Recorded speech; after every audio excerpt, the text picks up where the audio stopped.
Hello, everyone, and welcome back to the Pit of Crumpin' at Smash and Bash 2022.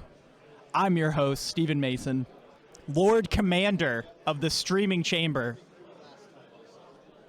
I'm joined by my shockingly handsome co-host, the Slon Star Master of Texas himself, one of the top 10 players in the state.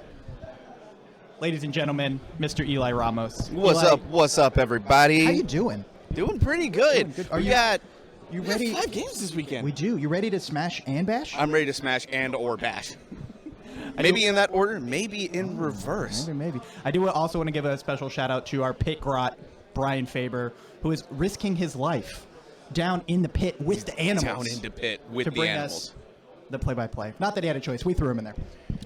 Absolutely. He had absolutely no say. He was a grot after all. And the grots do what the big boys say. We are live from Austin, Texas. I guess a stone's throw away from Austin, Texas. In Bastrop, yeah. We're literally just a little bit down south, but we are live at War Games Con, Smash and Bash being our event there. We got 5 games of AOS, and Game 1 is going to be pretty damn exciting. Yeah. Do we know if it's starting on time? I don't know if it's starting on time, but at least the chat's open. It is open. You want to talk about our Game 1? This is Game 1. Our Game 1's going to be very exciting. I put a little teaser out on Twitter. Oh, my goodness. I said, it's dragons v. dragons, but not the dragons that you think it is. Not the dragons that you think it is. So, when I think dragons v. dragons, what do you think when I say that? Some of those new Stormcast dragons, maybe? The Storm Drake Guard? Yeah, maybe those? No, not at all. No. Not at all. Well, we got one list. It is the new dragons, but it's not the Storm Drake Guard. Oh, yeah, no. It's the 2 big name dragons. Both of them at the same time? Both of them. We have Oh, my Karazai goodness. and Krondus in one list. God. Stormcast. What could take that on? Only a dragon that is bigger than the 2 of them combined in the big Khorne dragon himself and his rider, Vorgrath. I didn't know this thing existed until you told me the stat line yesterday when we were driving home. 1250 points, and he's worth every ounce of what he can do. That is crazy. 30 His wounds, stat line 3 up save. It's a hero. His stat line is insane. I think the minimum damage it does is like D6. Too big to fit in the deployment zone. Yes, on some maps. On some maps. This one is one of the ones where it can fit First Blood, but there are some other maps where it's just a little too wide. Luckily, it has a rule for deploying off the edge. Actually, we can actually show it. We gonna show it? We can show it. Let's do it.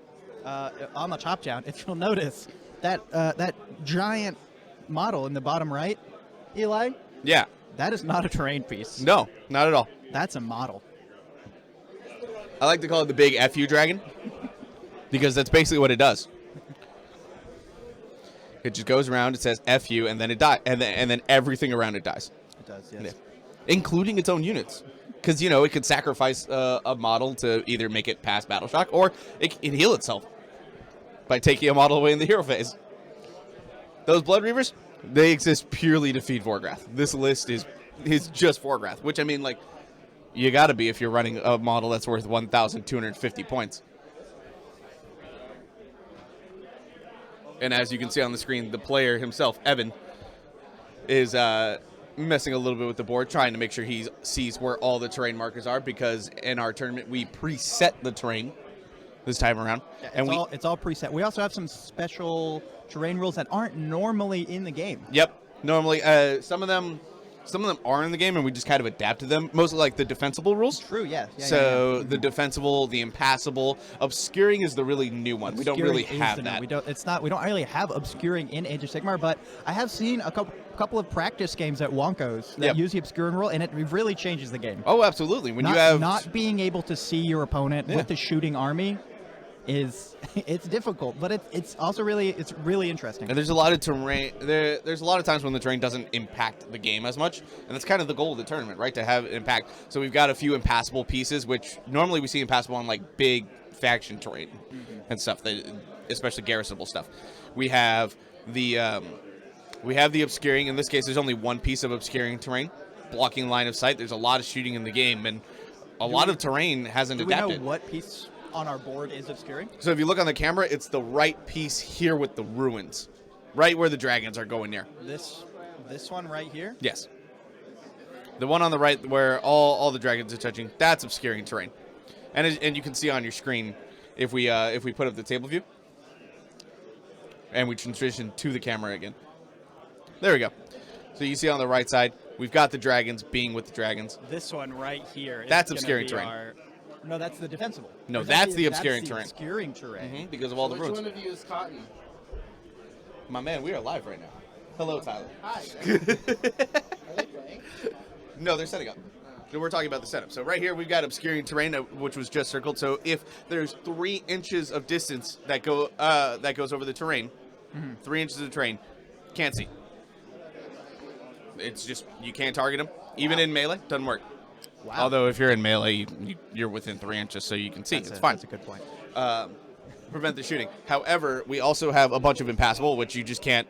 You can't move around. You can only fly over it, but you can't land on it at all. Cannot land on it. Nope. And then we have, what's the last word, bro? I'm blanking on it at the moment. Obscuring, defensible. Oh, defensible is the last one. Duh. Where you can garrison it, right? Defensible is where you can garrison it. Of course, of Yeah. course. And on this I map, think we just got it. They were just taking. Age of Sigmar players, if you're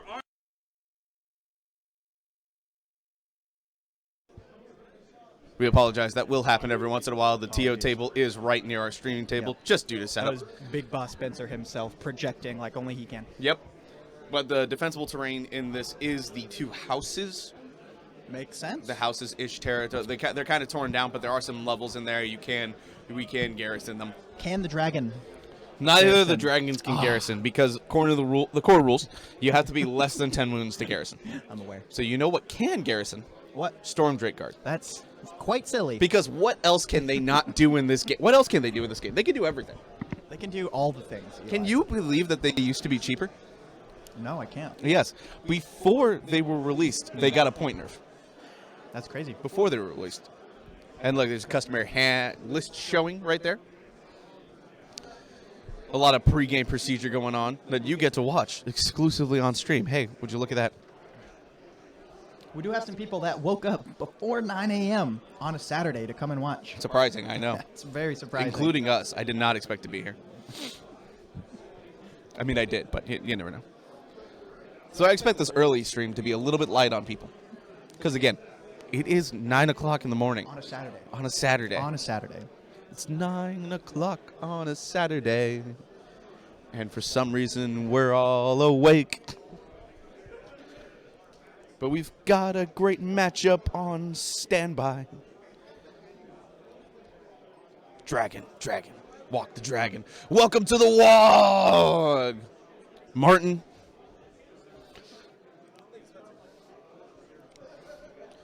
And like we said, we'll get this game underway in a moment. There's a lot of rain on the way in. So no Still surprise have a lot that of we're people trickling in right now. We did have some inclement weather, so I don't know if it's official for the Age of Sigmar side yet, but we're probably going to be starting a little bit later on. Yeah. We got people coming up from San Antonio, some people driving from other parts of Austin, some people driving from Houston that are just, they're going to have a slower commute because, it's really heavy rain. But we thank you guys for joining us when we can. Are we starting late? No. It's like we appreciate those of you who are already joining us, and we hope that more people join us soon. Please, tell all your friends. Please blast our Twitch, twitch.tv/weirdknobs. Blast it everywhere. Get people to join. Wow, Eli. Wow, Eli. I am a shill. Make no mistakes.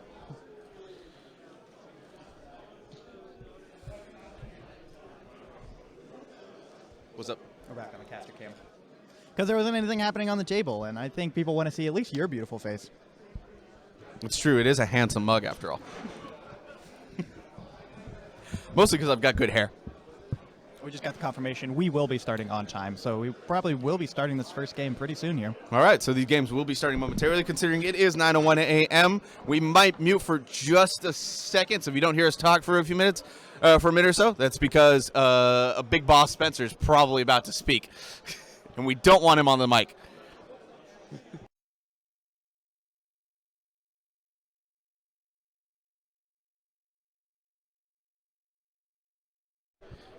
And there it is. Rounds are currently up. Pairings are first up. And that means that games are about to get started underway. Which means the event has really started. It has. The event has started right now, even though we were here really early yesterday. For us, it felt like this event started yesterday. However, So, it's Eli, not until that first match starts. honestly, these are my two favorite lists in the event because I love dragons and expensive things. But what else are we looking at for the event? I know there's a lot of Nurgle. There's a lot of Nurgle, and a lot of the Nurgle, what's cool about it is that we see a lot of the same core. There's a bunch of flies. There's usually a Lord of Afflictions. Some of them have Khorne Spine, but a lot of them are doing their own little take. A lot of them are slightly different, whether they're taking like an extra Lord of Afflictions or taking like a Magath Lord or doing something else. They are taking their own little spin on it and making it their own. We don't see just like 6 of the same list, which is fun. It has come to our attention that the stream title is wrong, and it says list review. That is incorrect. This is Smash and Bash, day 1, game 1, right now. Thank you, Surgeman, for informing us. Or at least making sure that we are alerted. We are fixing it right now. Yeah, give me just 1 second. While we got people doing the thing, people shuffling around to their tables. It really feels like this GT has now finally come alive. I think Evan and Tre right now are doing some of that pregame stuff, and as soon as they get it all started. Oh, yep, look at that. They're doing the roll-off. I see a 3 from the Double Dragon side. Unless he is just rolling for practice, which he might be. He really might be. But he's got beautiful red dice. Now, per the rules of this pack, because we decided to go ahead and set up the terrain everywhere, we did change how attacker-defender works. So attacker gets to choose. So if you choose attacker, you get first drop. However, if you choose defender, you get to choose the side that you're on. So in this case, it looks like Evan is the defender, and he is moving to the other side of the board, probably because he can fly and there's less stuff in his way, having the big dragon. So no surprise. He's got impassable terrain on that right side, but that doesn't matter that much. He is flying, and some of them are small enough. He's got a big enough movement, at least at top bracket, that he can just zoom over. Also, yes, we appreciate. We saw the dragon list as soon as they grudged each other. We had to. Come on, what kind of casters would we be if we didn't put all the big dragons on first? Oh yeah, 100%. As soon as that grudge match came in, we already knew our round one. I think it was literally like seconds of seeing that message on our event Discord that we were like, hey, would you guys like to come on stream? And they were both like, yeah, sure, why not? What will we get round 2? We'll find out in about 3 hours, because we're just going to pick our favorite matchup again. It's going to be very cool. Very much looking forward to it. I see, look at the top there. Evan is going ahead and sitting his dragon out. I know. Since we're all in deployment, why don't we go ahead and just show those deployment zones? Is that the deployment zone for round 1? Yes. All right, all right. For round 1 right there. We'll get it on stream in just a second.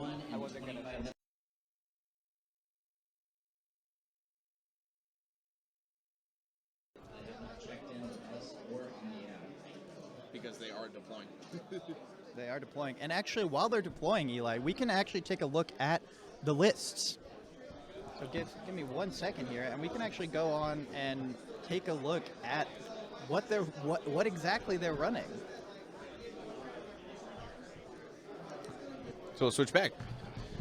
So like we said, Evan is running Vorgrath. Vorgrath, 1,250 points. And he's running Korgus Cull, which has the Gortide keyword. Makes sense. He's running the Gortide subsection. Yeah. Wants those re-rolls on the hit Wants rolls, the I believe. rerolls, yep.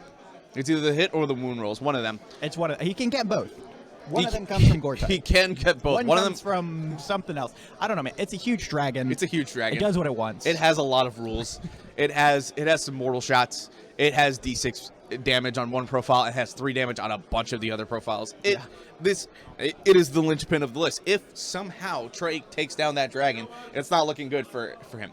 It is not. And this list is basically just a dragon. It's a dragon, 3 priests and some blood reavers, and that's about it? 3 slaughter priests, 3 blood reavers. The slaughter priest getting bronze flesh, killing frenzy, and then the actual one with the heal and everything. So, as you can see, bronze flesh looking to get that +1 to save on Vorgrath. Heal looking to top off the health on that dragon, and killing frenzy just get some damage. Yeah. I believe killing frenzy is the mortal wound prayer. I think so. I think it's D3 mortal wounds, right? I want to say it's D3 mortal wounds. It's D3 mortal wounds. We can double check here, but I'm pretty sure that's it.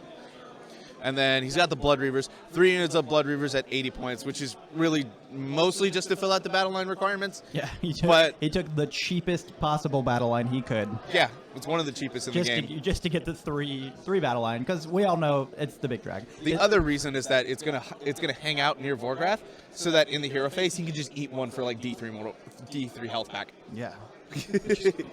It all feeds into the dragon. It all feeds into the dragon. This list could just be called Dragon and Food. Oh wow! Actually, killing frenzy. You said that is not the D3 mortal wounds. That is 1 friendly unit wholly within range. Just add 1 to hit rolls. Oh, get +1 hit. I totally forgot. This list is called #BuffDragon. #BuffDragon. It's going to be in a 1-up save with bronzed flesh and all out defense and 1 turn he's going to get Finest Hour on it because it's a hero. So he's going to be technically on a 0. He's going to be on a 0-up. 0-up save. The 1-up save basically the entire game. Yeah, pretty much.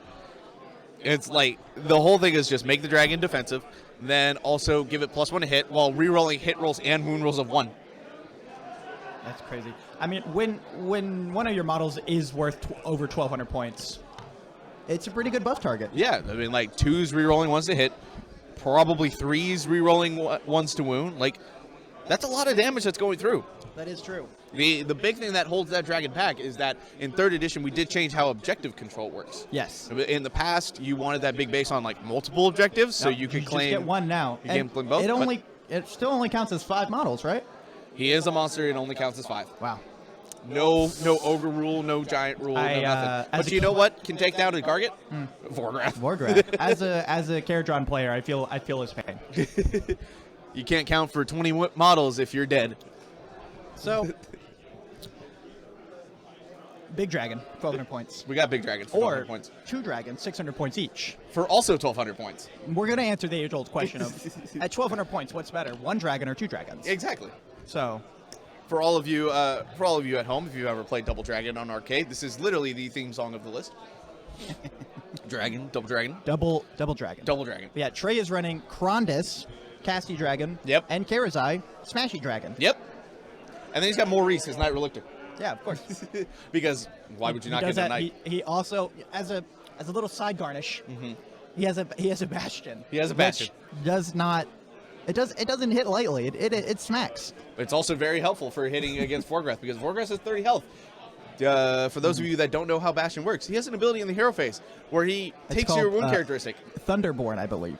Thunderborn. Take it from the Stormcast player. I don't play Lightning Boys. But Bastion takes that. I'm going to feel real dumb if I got that wrong. I'm going to think it's hilarious if you got it wrong.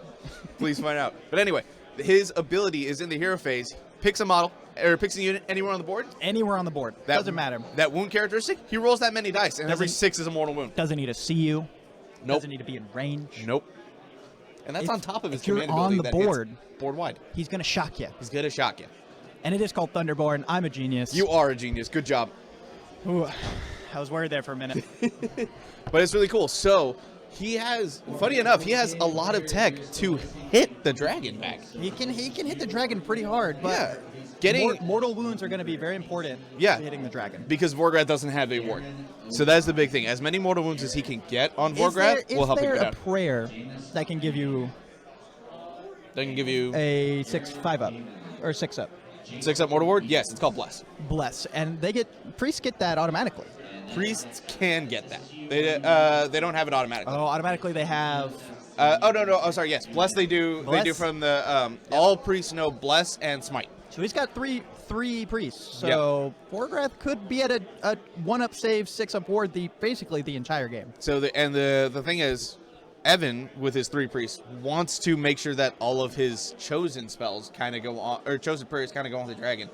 So if he deviates from that, that's one less buff that Vorgrath doesn't get. Yeah. But yeah. This is a priest-on-priest matchup, Priest so on we're priest. probably going to see some smite go back and forth. It is worth taking out, in Evan's case, the Knight Relictor. The Knight Relictor for that translocation. Exactly. Because then Bastion's going to have to walk across the board. He's at 5 inches. He's pretty slow. He doesn't really get where he wants to go unless he puts him in the center of the board and just walks him up and says, "Hey, come and fight me." Yep. Which, with Evan only essentially having one hammer, he has to come in. Yep. He can't sit in his back line and do nothing. Yep. Both of these players, they have to come to the center of the board and fight. Yep. Now, here's the cool thing about the Knight Relictor, is it has some built-in tech against the priest, against smite. Oh yeah, of course. It has an ability where on a for anything within any range of his aura. Now the exact distance I can't remember, but I know he's within range. I If believe he's affected it's by a 12 prayer, inches because he is not a lord. it might be 12. But if he's affected by a prayer or anything within range affected by prayer, on a 4-up you ignore it. Yeah, just ignore it. So that's a 50% chance that you ignore a smite roll if it goes off, which could be really useful if Evan rolls that 6 on the smite. Because a 50% chance to ignore D3 mortal wounds, that's huge. And that Relictor only has 5 wounds, I believe. Exactly. So if he doesn't translocate. So if he doesn't get to, so if he's already translocated Bastion, it's probably his job to just smite out the priest as much as they can. Now looking back on the table, Evan is in the middle of dropping his entire army because he is a 1-drop, while Tre is a 2-drop. So Tre dropped, looks like he dropped Khorne down on the bottom right side. It is behind the scorecard, so you just see the blue dragon. Evan is dropping his entire list, and then Tre will finish dropping everything else. The lowest that Tre could go is a 2-drop, only because he can't fit both dragons into a battle regiment. They're both too big, but you know what? 2 drops is worth it when you are 2 big dragons. And it's weird. This list is going to go down to like a dogfight between Vorgrath and then the double dragons and Bastion. Eli, it looks like our Pitgrot is getting into a fight. So get we into a will fight. not have him for this round. Oh, sad. But I wish him the best of luck. Hope he does well. I hope he does well. And we'll have him next round. We'll wrangle him next round, make him get back to work, Yes. stop lollygagging. Yes. What I want everyone to take notice is that we do have a lovely dice cam that is now turned into the cup cam. Oh, cup cam. I don't know how much our players will make use of that dice cam, but if they do, you'll see it. For now, you get to see the big Bucky's cup. I assume it's a Bucky's cup because there's a Bucky's literally around the corner. Yeah.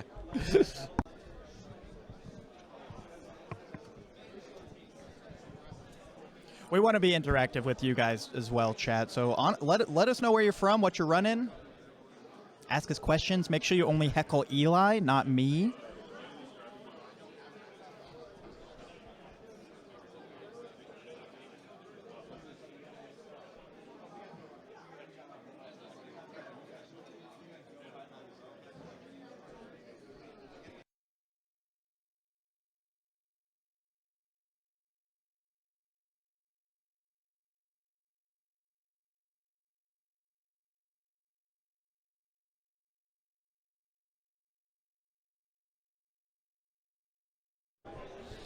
All right, wonderful. We got them to move the cup. They will utilize the dice tray, which is fantastic. And they are finishing their deployment, just so everybody knows what's going on. Yes. Or at least they're in the middle of deploying right now. So I guess they hadn't. What I thought was them deploying things to begin with was, I think, just them measuring stuff out.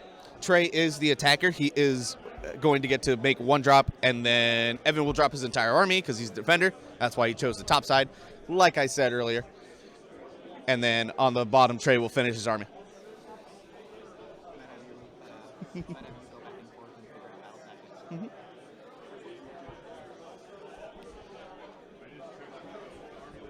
And we'll get everything going as we can, because We wish you were here too.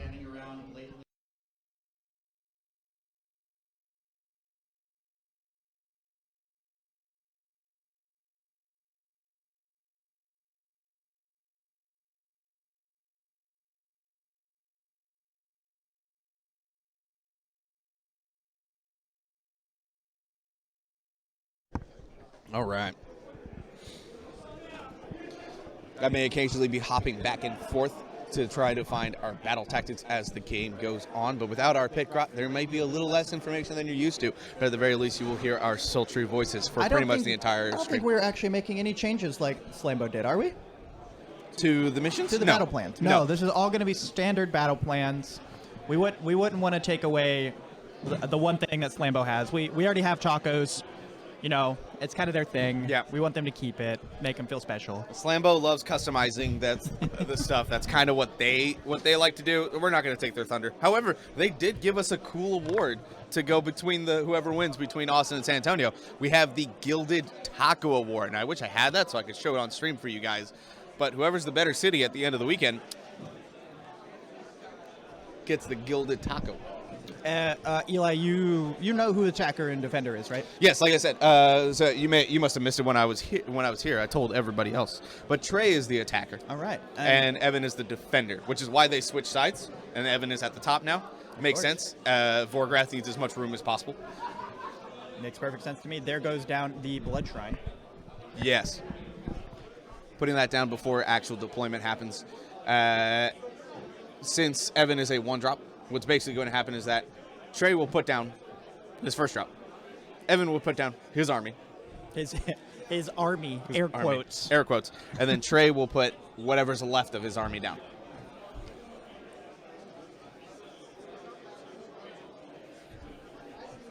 Now the question is, who's going in the shrine? Will anyone go in the shrine? I don't know. One thing that I didn't talk about with the Khorne list is that there's a lot of debuffs to magic here. A lot of debuffs to magic here, which Krondis doesn't super care. He gets to cast 2 spells, unbind 2 spells, Yep. and to have a +3. Vorgrath does give a -3 to cast within an aura. Yep. So he The will aura be is 18 losing, inches. He will be if he gets within 18, he will be losing the +3 to cast from his regalia. Yeah. However, that just means he's going to be casting like a normal spellcaster, boohoo, Until he takes damage. Yeah. until he takes damage in brackets a little bit. Yeah. So basically bringing Krondis back to the level everyone else is at. But also, the shrine, if I remember correctly, also has a small aura around it to debuff magic now. Oh, and I apologize. It's either that or there's something with it's either that or there's something where they take damage if they fail near it, or miscast, something like that. And I believe that's the Skull Altar. Yeah, the Skull Altar. That's right. I'm sorry. I was calling it a Blood Shrine. Khorne, I apologize. I mean, it's basically the same thing, right? Skulls for the Skull Altar.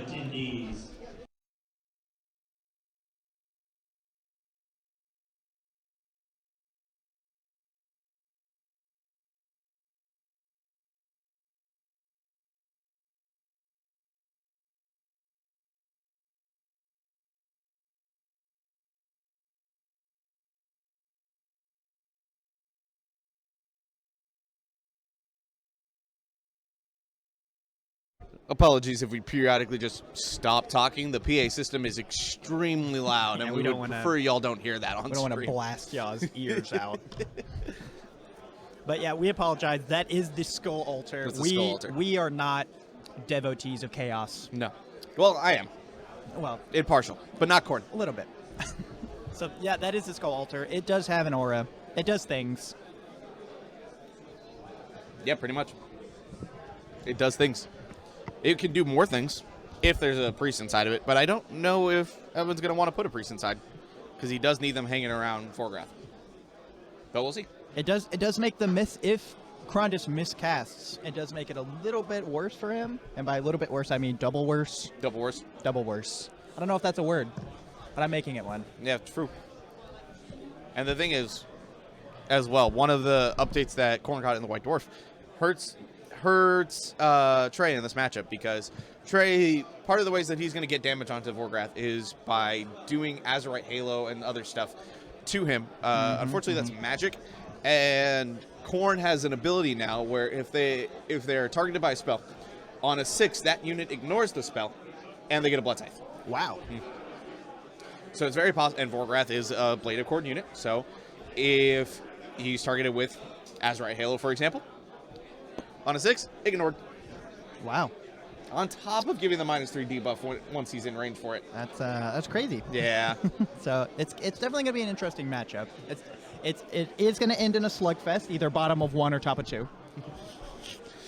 So this could be a quick game, but hopefully it'll at least be interesting. Is Evan using the Forge World model or a proxy? I believe that is the full model. I can't tell. All I know is it's a big dragon on a big base. It was actually painted for a charity stream a couple of years ago. I believe it's that one, yeah.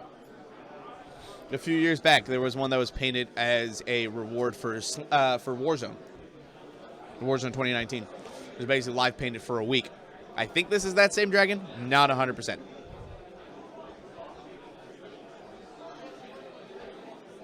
Yeah, but Krondys, we've been talking about the big dragon a lot. Uh-huh.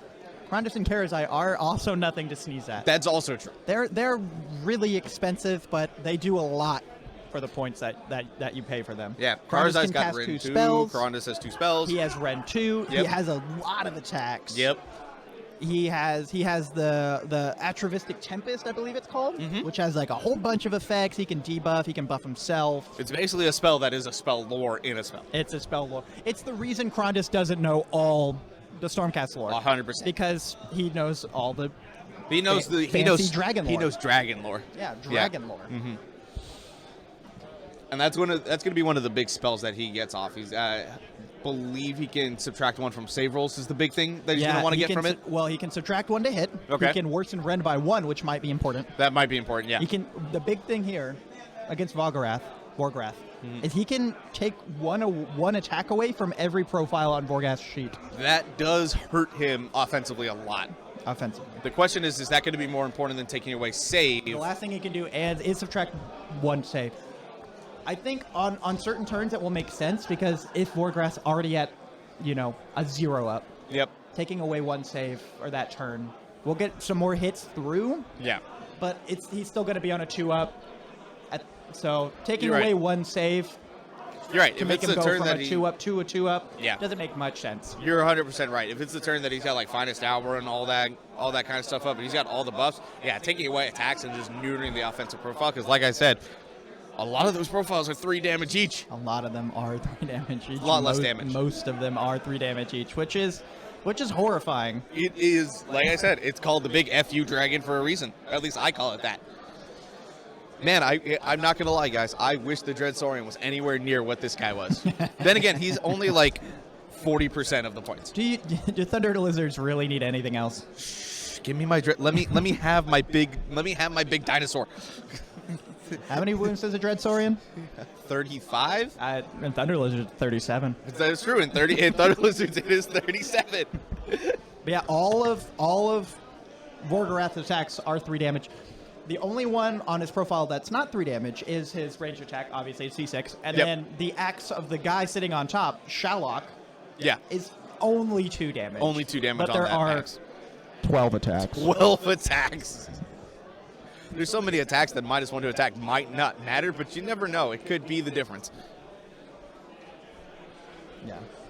And just because I want to talk about it some more, I'm pulling up the Dread Saurian for comparison. Yeah, he's got 5 more wounds, but it's a 4-up save compared to a 3-up save.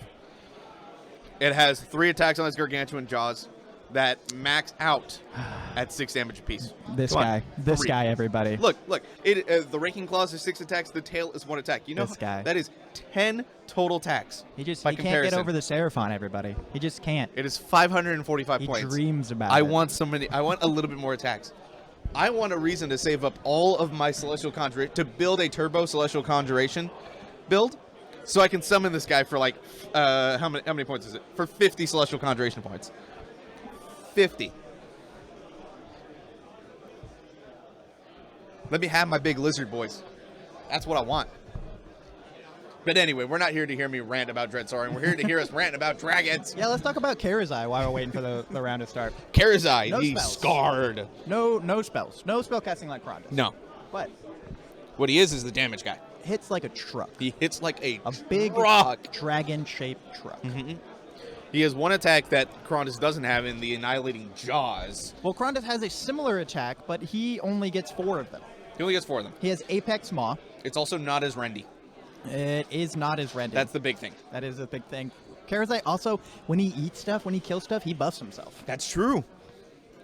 The Karazai is going to be looking to be the really big hammer. Krondus will provide damage support, but if he gets both of those into the dragon, he's looking for Karazai to do a lot of damage. A lot of damage. Mm-hmm. What he's hoping, honestly, is that he can get either one or both dragons within range of the Blood Reavers, so that he can get more attacks with that tail, and then swing them all into the big dragon. The Calamitous Tail, you get a number of attacks equal to the number of models within 3 inches. Yes. But you don't have to attack the hero or the units that you get the models from. You do not. So if he gets near those Reavers, that could be like 10 attacks with the tail, and you can just throw them all into the dragon. Which, to be honest, if Tre is doing it right, literally all of his stuff needs to go into the dragons. Mm-hmm. Yeah. That Unless he has annihilating jaws we were talking about on Karazai, by the way.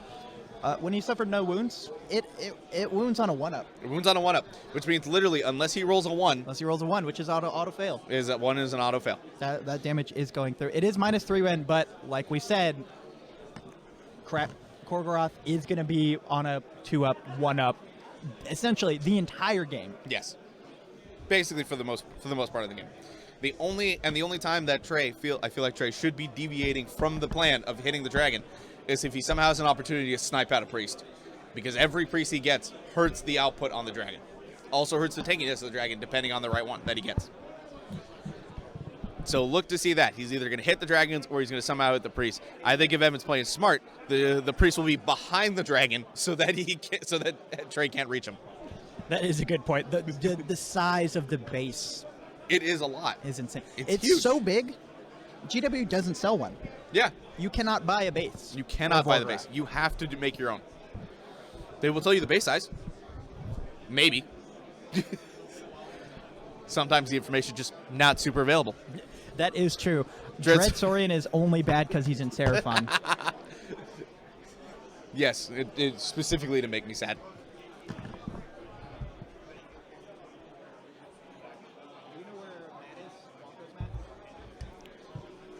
It's going to be a really fun matchup either way, guys. I'm very excited that we can bring it on stream for you.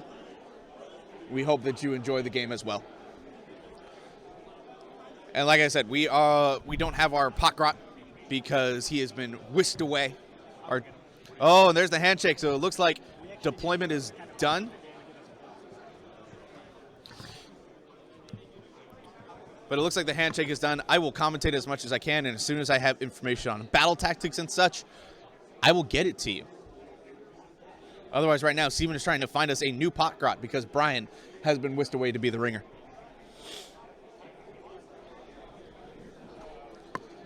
If I had to guess, Evan gave Tre the first turn because Evan would have gotten to choose. He did finish drops first.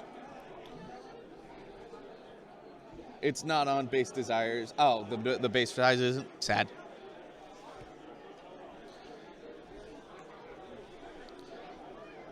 So occasionally we will also just hit up the other guys. I'll peek around, make sure I know what battle tactics and stuff are being used. There's a score sheet right there, so if you could see it well on screen at home, tell us what's going on and we'll figure it out. Did we get the handshake, Eli? Yeah, we did get the handshake. The game is starting. Game is afoot.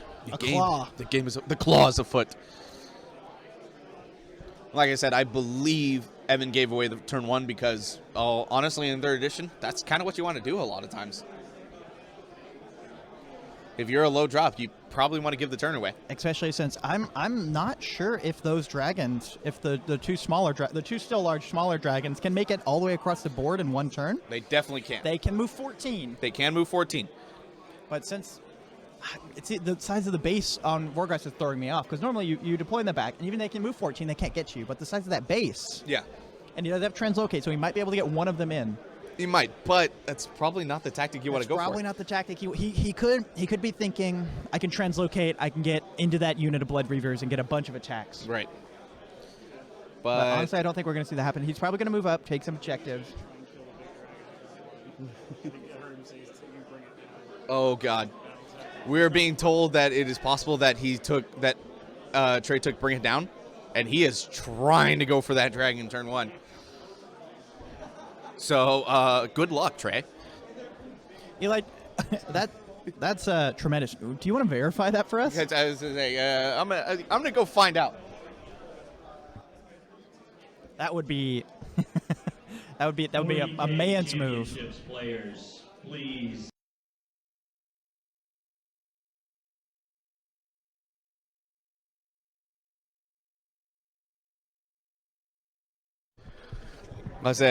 I can confirm that Tre is taking Bring It Down, and Bring he's it down. he's going for He's it. going in. He's going Oh for my it. Turn God. one. Bring it down. Bring it down on Borgrath from Tre the Stormcast player. From Tre the Stormcast player. Confirmed. Yes, confirmed. Oh, he's going after the big dragon my God. immediately.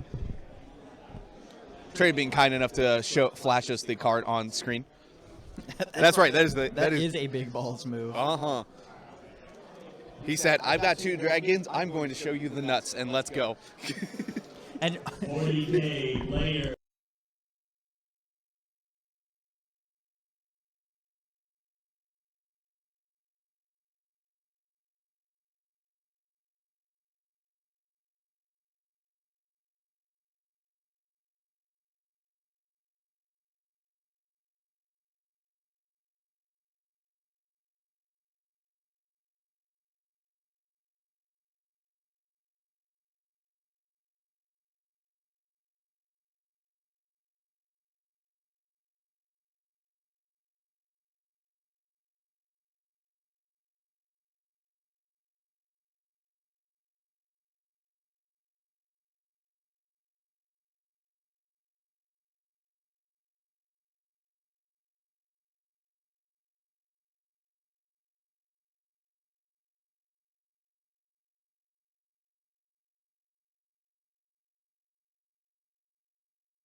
And we're back, everyone. Sorry about that. We had had a little problem with the PA system, but we're back, and we're going to be monitoring the game.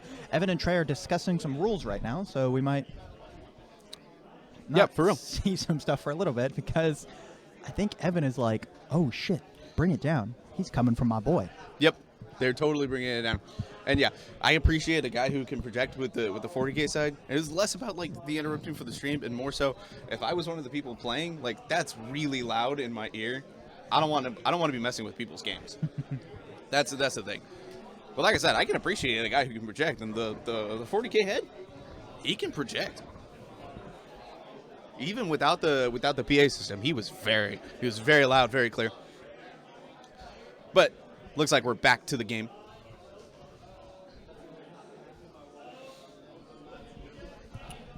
Tre top of turn 1, probably doing some range measurements, seeing what spells you want to cast, seeing what you can do to get into that dragon, because I'm almost speechless Yep. that honestly. he took Bring It Down.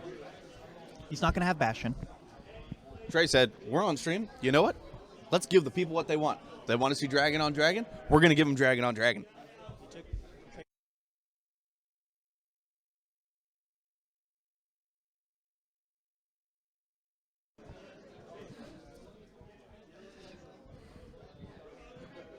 And we know he cast a spell. We don't know what spell he was. At least that's what I assume the 2d6 was. I assume the 2d6 was a spell. Maybe Mystic Shield. Maybe the Dragon Lore. Could be something like that. Could be a +1 to hit.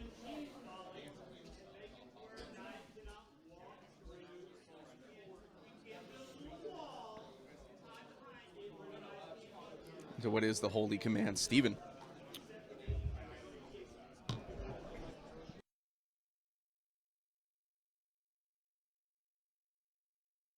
We've just been informed by Evan that we're about to do the Thunderborn. No, but it is not, hey, we do appreciate that. And there's the they're coming down. Thunderborn roll. I appreciate them for actually using the dice climb. Hey, Oh, I missed that. We missed the name, but welcome to the WOG. Welcome to the WOG.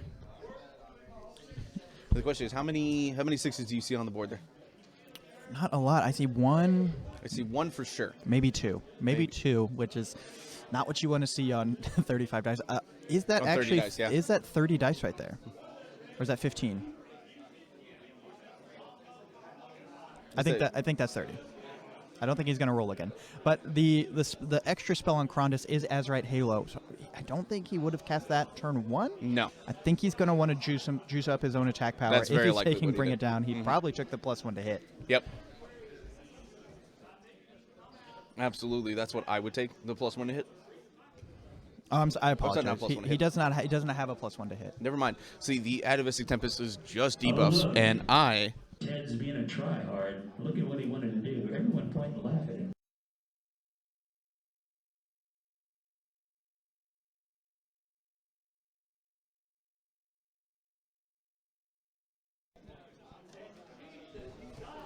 So Atavistic Tempest is just debuffs. Just debuffs. So that's probably not what he's going for. He's probably going for Mystic Shield to buff the defense. Probably Mystic Shield. Yep. Like we said, Vorgrath, a lot of rend. So Yep. if you get anything into him. And those dragons are 18 wounds, but Vorgrath could easily blitz through those. Oh, absolutely. Easily. Every damage will... every attack that goes through will hurt. He is Hammers of Sigmar, if I remember correctly. I believe so, yeah. So if he is within those objectives, he will have that 6-up ward. So there is a chance that he could get the ward. The deployment might be a little too far out of range, especially with those big bases on the dragons. He has to be within 12. So if he wants to get into Vorgrath turn 1, Yeah. I don't think he's going to have the ward. It's wholly within too, right? Wholly within 12. With the low amount of objectives on here, that kind of hurts. But Oh, that's true. did Stormcast Evan find us Eternals- Hour of the Dragon? We can find out. I can ask. Stormcast Eternals do have a run and charge holy command. I will check and see what he actually took as his holy command. Evan did not find us Hour his dragon. He did. heroic willpowered because he wanted Wow. a chance to unbind a spell. Wow. And I'm not sure what holy command Tre took. It may be with just what he has in the list. It's probably Steadfast March. It's probably Steadfast March. It's either Steadfast March or Because it does Thunderbolt Volley. He doesn't have any of the range stuff. doesn't have any range stuff. I doubt it's Call for Aid. He doesn't really need him. He Hey, doesn't need it. welcome to the WOG. Welcome to the WOG Baylor Corvette. Now that's a username I recognize. Friend of the stream, Harambe's Heroes, Chris. I don't know if he wants me to say his last name on stream, but he is one of our 6 Chris's Yo. in the scene. Very much, very happy to have you watching. You're just in time to watch the dragon off before the dragons actually face off. It's very we cool. are. There's some tiptoeing around right now, but with Bring It Down, we're gonna see some fighting. Right, the game might be over top of turn 1. The game might be over top of someone. Top Yes. of turn 1. Aren't you Binder Man? Yes, that is the Binder Man. Binder Man himself. For those of you that don't know, you're not tuned into the Texas scene as much. There's a very famous man, the Binder Man. Welcome to the WOG. Spango Rolu. We need to just spam this a little bit. very much. Oh, we're getting some ranges. Oh, that is that's the translocation on Bastion. He's Oh! going into the dragon. Bastion's getting in. Binderman himself saying he doesn't have a binder. Anyway, let me finish. Famously, before every GT that he goes in, Binderman makes a binder of literally a page for every unit, for every list in the event. And he uses that as a notes reference before everyone. If you've seen him around, you've seen him with the giant binder. Now, what's in the list since he does not have it? We can actually take a look at that if you like. Yeah. So in the list, he has obviously with that Azurite Halo. Mm-hmm. He's got a Knight Relictor. Yep. For the translocation, obviously. And he's got the mirror shield, so he can't be targeted by shooting attacks. Less important in this matchup. Oh, I was muted that whole time. He's got the Krondus and the Karazai. Like I said, he's got the Knight Relictor for the translocation with the mirror shield. Can't be shot at. More than 9 inches away. Can't even be targeted. Nope. The only thing that's going to be able to hit him are the smite rolls that Evan can do from the Slaughter Priest. He has Bastion, which in a normal list would be one of your major hammers. Yep. And in this one, he's kind of a support hammer, which is crazy. He's also got double units of Liberators and some Vanquishers. Basically just to fill out his battle line. Yep. The Liberators would be the only thing he could target with Call for Aid, which is, again, why we don't think that he has it for his Holy Command. The only thing that makes sense as his Holy Command, it's not listed here. The only thing we can think of is Steadfast March. Because, again, you want those dragons in, man. Those dragons are probably going to be running and charging. First mission is mission 2-1, Abandoned Sanctuaries. There we go. I might have been completely wrong. He has Bastion within 9 inches, and those dragons, they have a long charge, but they could get there. It's very possible that he's going to send Bastion into the dragons, pile in, kill Reavers to make sure that he's stays at top health, and just tie the dragon up with Bastion. Yeah. Because Bastion has a 4-up board and a 4-up save. Yeah, 3-up save. 3-up save with a 4-up board. He's a Stormcast. It's a 3-up save. That's fair. An entire army of 3-ups.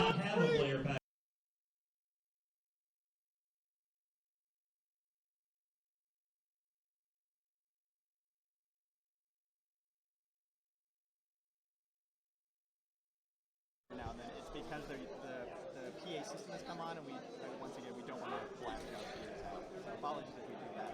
Yep. And yes, these lists going against each other is hilarious. We were doing the list review.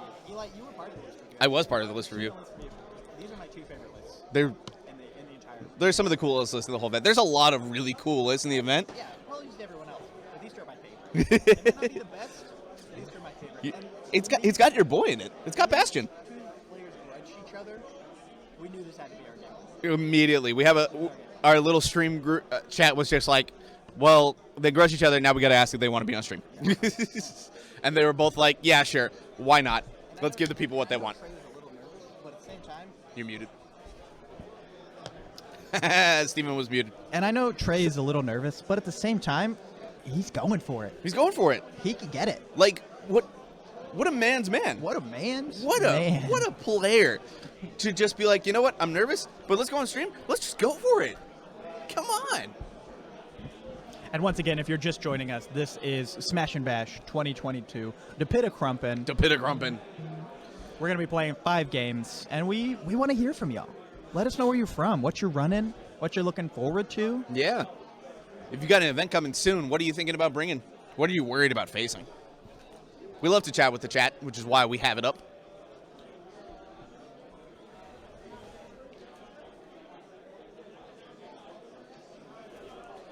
Oh, forgot to mention, Trey is running Scions of the Storm, which is why he had those Liberators in the sky, and he managed to drop both units of Liberators down onto the objectives. That is a major tech piece. That is a major tech piece. Bodies, and those Liberators are so slow. So slow. But Scions helps makes up for the lack of movement, and Trey being able to get onto the objectives is huge because, again, They did get an extra inch of movement in 3rd edition. what? They got an extra inch of movement, and the Great Unclean One lost an inch. GW, I call outcry. A lot of people would kill for that extra inch. A lot of people kill for that extra inch in a lot of different places. I'm sure their wives also would like an extra inch sometimes. This is he did just. I'm sorry, is this stream PG-13? Steven, you are muted again. Now I'm back. We've got a wife in the chat. That is fantastic. The dragon's wife. Double Dragon's wife is in the chat. I am glad that you can say that he's a man's man and that we are supporting him. We're very much a big fan. We think he is a great guy for coming on the stream. This is my favorite event. This is already my favorite event. This is going to be very hard to top game 1 already. Just drop down those liberators. So this is the end of Stormcast turn 1 movement. Yes. So he's going into shooting phase. He doesn't have a whole lot of shooting. He has the shooting on the dragons, which can do some more. Charge phase never mind. already. We skipped all the way to charge. Bastion got in. Bastion is in. 9-inch charge. Let's see if we can get some dragons in. Let's see if we get some dragons in. I see a 12. Was that for the dragon roll or was that the Bastion roll? I believe that was the Bastion roll. Okay. Still very cool, very sweet. And both of these armies are immaculately painted. You very can't well see it painted. on stream, but Tre's dragons, the eyes light up. The eyes do light up. The eyes light up. They look fantastic. What I do like that we get to see is the wing pattern. I really like that Karazai wing pattern he did. The black circles just really adds a nice touch to it. It's just really cool to see some of the stuff. The camera's not as in focus as we would like it to be. That's okay. You still get to see all the cool colors and you still get cool models, and the bases even shine up. Was that charge for probably one of the dragons? I see a 9. I see a 9 in. He's re-rolling for something. I don't know what that is for. Maybe that was an Unleash Hell. Vorgrath does have a missile attack. He does have a Dragon Breath. Is it a D6 attack? I see a 1, though. 1 usually doesn't mean anything.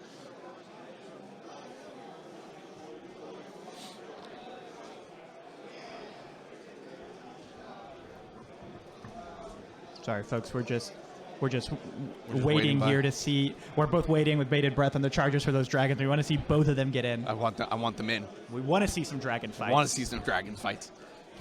Dragon. Dragon.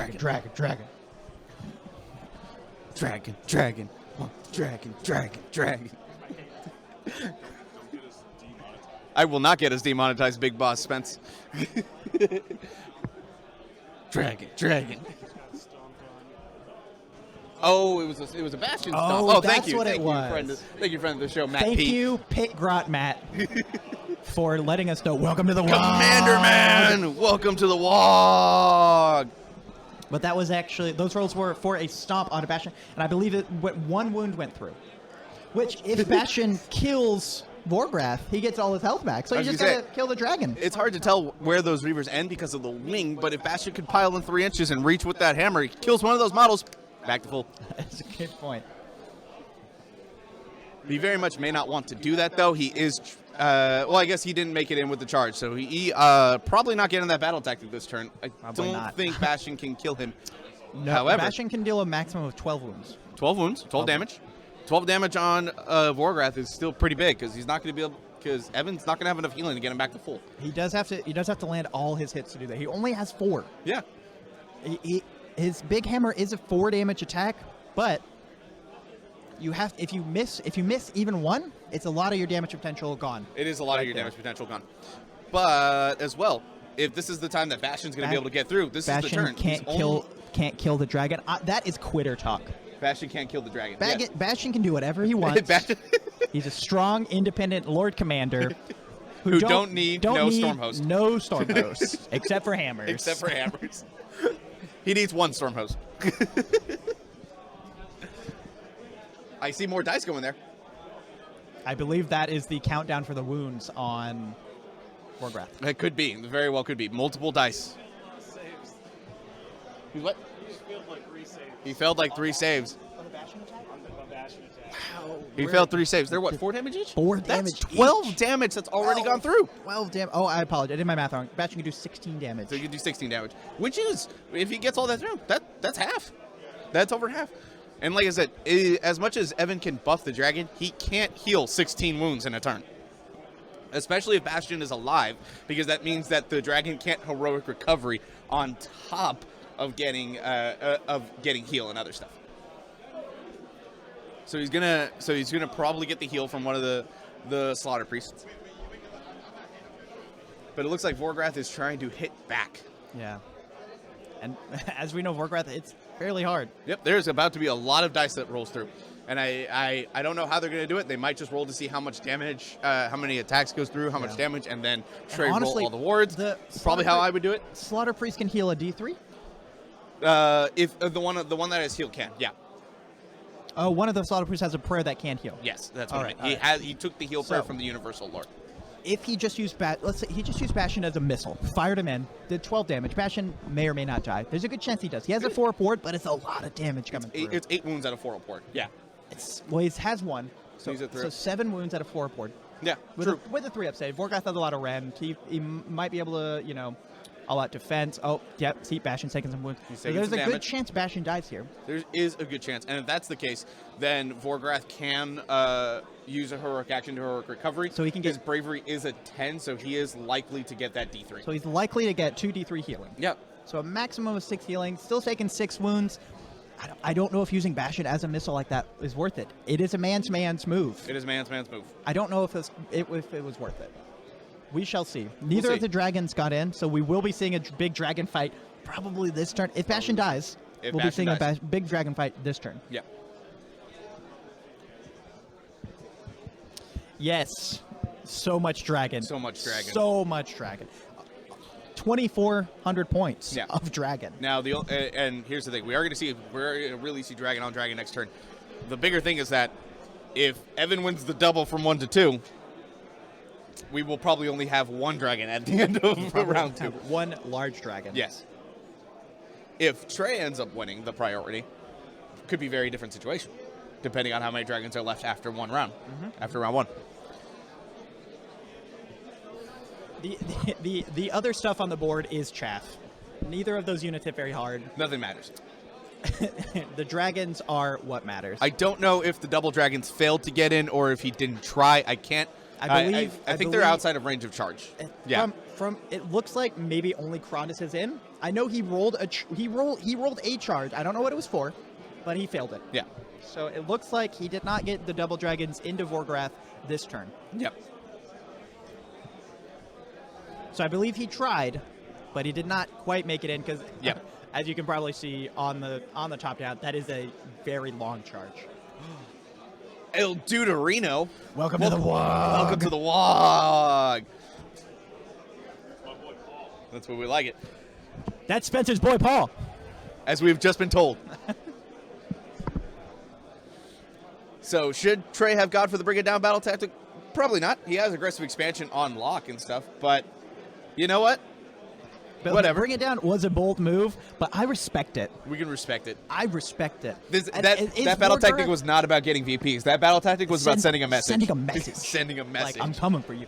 Is Vorgoth the general? I don't think so. I think it's one of the Slaughter Priests. No, never mind. Wrong list that I'm looking at. Let's find out. Steven is looking up the list. Vorgoth is the general. So next turn, Okay. he can just do Slay the Warlord. That's true. He does have that option. He has Slay the Warlord. He also could just kill it and get a And VP yet- from it being a monster. And yes, Commander Man, the Khorne Dragon probably is on the board turn 1 to get all those buffs stacked up on him. Oh, absolutely. That's what you want. With You don't if it want was a to different force. list, I might say that wasn't the case, but he has 3 Slaughter Priests. Yeah. All of them took buff prayers. Yep. He's putting buffs on the dragon. You don't want Vorgoth to have to start off the board because it can't come in the first round. It has to come in the second round. Second round. That's how the wording on his deployment comes in.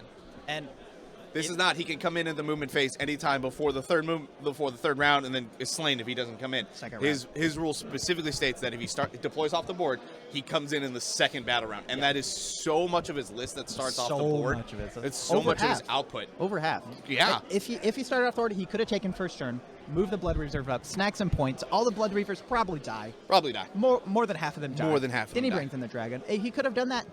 He did not, and I respect him for it. Yes. When you build your list around a linchpin, you kind of want that one on the board. Oh my goodness. And they are being extremely helpful.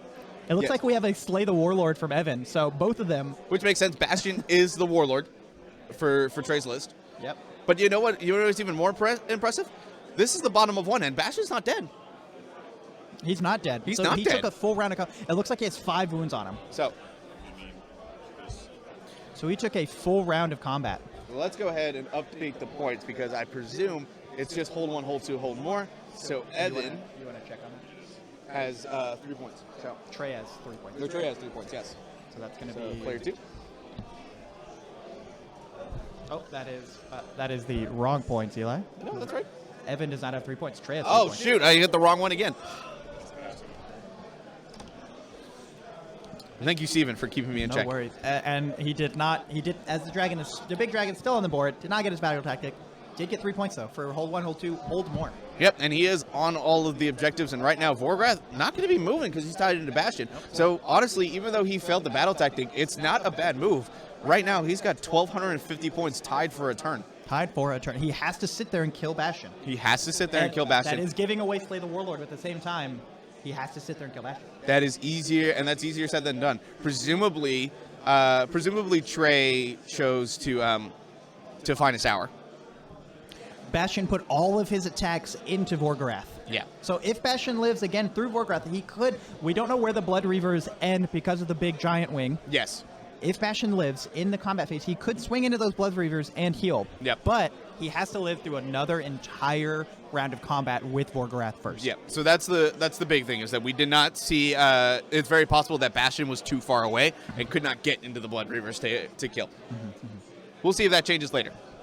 Because if I was Trey, and those Blood Reavers did charge into me, I'm not targeting Vorgrath with attacks this turn. I'm targeting only the Blood Reavers, killing them, getting back to full, and just continuing to tie up. It looks like we've already done the axes for Vorgrath.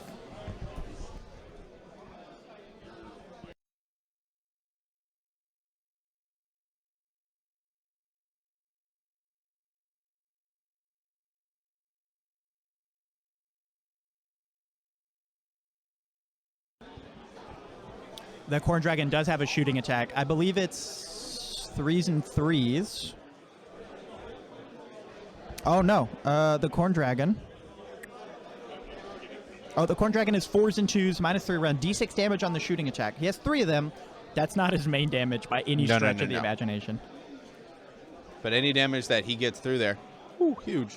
Big thing for Bastion helping him out here is that he is... And that is a good point, Commander. That may have been...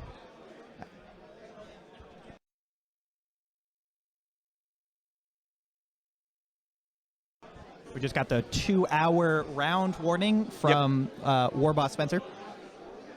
Yep, we did. Does Khorne Dragon have a shooting attack? That's what you just talked about, wasn't Yeah, it, that is Steven? what I just talked about, yes. I'm actually not sure what damaged Bastion just now. This is the movement maze, not shooting. It must have been some kind of prayer. It could have been I have no idea. It must have been some kind of prayer, or it had to have been a prayer. He doesn't have any spellcasters. Vorgrath doesn't do anything in the hero phase, so I'm assuming it was some sort of prayer. He knocked up another wound on Bastion, which Yeah, there might be a prayer on the is Slaughter important. Priest. Blood boil. Blood boil. Thank you. Boil. Thank you. Knew there was Thank something I you. was forgetting. Yep. Chris, I believe you're a Khorne player too as well, right? I know you play a lot of Death, but I'm pretty sure I recall you playing Khorne at one point. Maybe I'm wrong. Yep, okay, that's what I thought. So appreciate you helping us out because, honestly, we don't know that much about Khorne. Yeah. Neither of us are devotees of chaos. Well, Yep. Eli a little bit. He dabbles. I dabble. But I dabble in the one that presents us all gifts. The gross one. Now, I do see that Blood Reaver unit that came out from under the wing has only 9 models, so I assume Evan killed one of them off to heal D3? Because he can do that in the hero phase? Yes, potentially is that as well. So he might have healed 3d3 on the dragon. It's very possible. I only see only one dice disappeared. 2d3. He's only going to get the heal and the killing off one. He's not going to get heroic recovery. Oh, because he's in Bastion's combat. still in That's combat a with good him. Yep. point. That is a good point. He Chaos did remove an Stinky. entire dice from the damage on Vorgrath, so he must have rolled really well in that healing, I which think is so, yeah. not very good for Trey. You say Chaos Stinky. That's but there's one Stinky god that's a good Chaos god. They're all stinky. He prevents. I mean, like one of them wants to be stinky. He also wants you to be stinky. Oh, actually, Eli, I heard you recently got a visit from the 5th Chaos God. The fifth guy. Our great horned boy. One say he was a great horny boy. Oh, yeah. Yes, I am building a Skaven army. I'm very excited for that new tome to drop. Hopefully, So I think- that rules preview did not have any Scryer on it, and I was disappointed. That's my favorite clan. I think we're doing... I think we're into shooting. Well, Tre just rolled a Dispel roll, it looked like. Is Arcane Tome on one of those? No, there's no spellcasting on those. Interesting. I wonder if that is the... Oh, nope, we're doing damage attacks. We are into damage attacks, yep. Now, even if Vorgrath kills him in shooting, again, that means Vorgrath didn't move. Did not move. He may get his battle tactic, but he won't be on the objectives. He won't be on the objectives with Vorgrath. He's gonna get there. He might get there with Blood Reavers if he charges. But if who he knows how many of them live? If he charges those Blood Reavers into either of those big Stormcast they're dead. dragons, He might as well just they're lose them dead. off the board. They're all dead. Not Slanesh. They Now- smell like roses and chocolate. now Maybe if you here- are under the lurid haze. He might have a charge here. He might have a charge there. And He might have a charge here. And I don't think he's going to do this charge because if those Blood Reavers go to the dragons, they're dead. he might. And he can't get enough bodies on. Yeah. He might prefer to screen out Vorgrath. Or it's what? Korgus Cole, I think he's got right there in the middle. So we'll see. There's a few different kinds of play that we got here. Oh, I didn't even realize Korgus Cole was on the field. Yeah, he did not start off. He was hiding under that wing there. He was hiding under that wing. That wingspan is huge, but and it means we don't get to see that much. But as long as Tre knows what's going on the board, it's all good. We know where the base begins and we know where the base ends.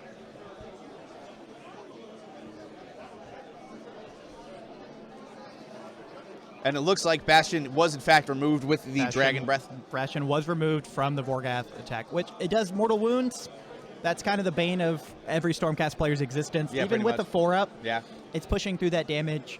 He only had 2 wounds. He's bound to roll below a 4 a couple of times. Which means Evan is in fact going to get 3 VP from that move because he did slay the Warlord with the monster. With the biggest With monster. the biggest monster that is probably at this Not tournament. even a joke. Not even a joke. The biggest monster. The biggest monster. I think that base is in fact bigger than the Dread Saurian, and there's. It's bigger than my head.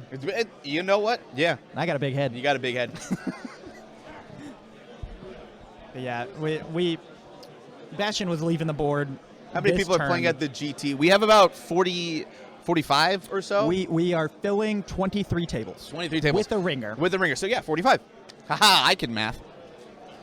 We did have a few drops, unfortunate, but you know what? We were coming off Slambo 2 weeks ago, so not that surprised.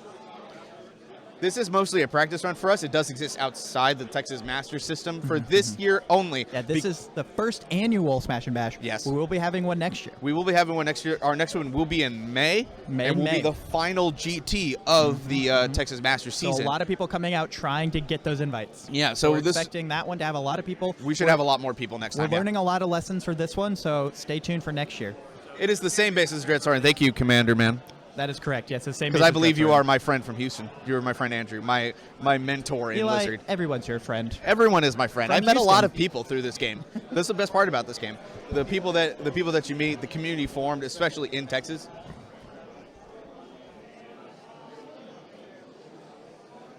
Oh, that is the wrong player. I went ahead and moved it up 3 because he got his battle tactic. Eli, he doesn't get those until end of turn, technically. You know what? Maybe I got overzealous. This is a professional. It is Andrew. Wonderful. This is a Thank you for professional joining. stream, Eli. I will have you Professional? follow the rules. Well, shit. I better move. I don't even have a suit. I don't even have a tuxedo shirt.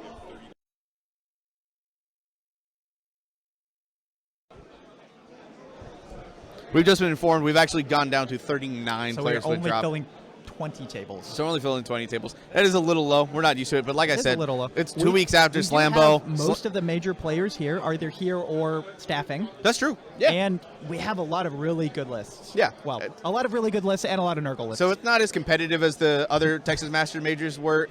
And by competitive, I just mean like not nearly as large, right? Not as many like super sweaty lists trying to come in and win. There's a lot of really fun lists being played by really strong players. Yeah. So even like normally the lists that you don't see as much having success, they're going to be piloted well at this event. But a lot of people are here to have just a fantastic time. And I'm sure some of them are here to see Dragon on Dragon. Dragon. Looks like we're probably still in. Oh no, that was end of turn. That was, wow. So he decided to make no. So Evan decided to make no charges. No charges. Surprise. So Evan did get his 3 points. I am going to go find out what the battle round is. Steven, why don't you go ahead and. We are Chapo 2. We're going to figure out who's going first. We have a ferocious advance for whoever that may be.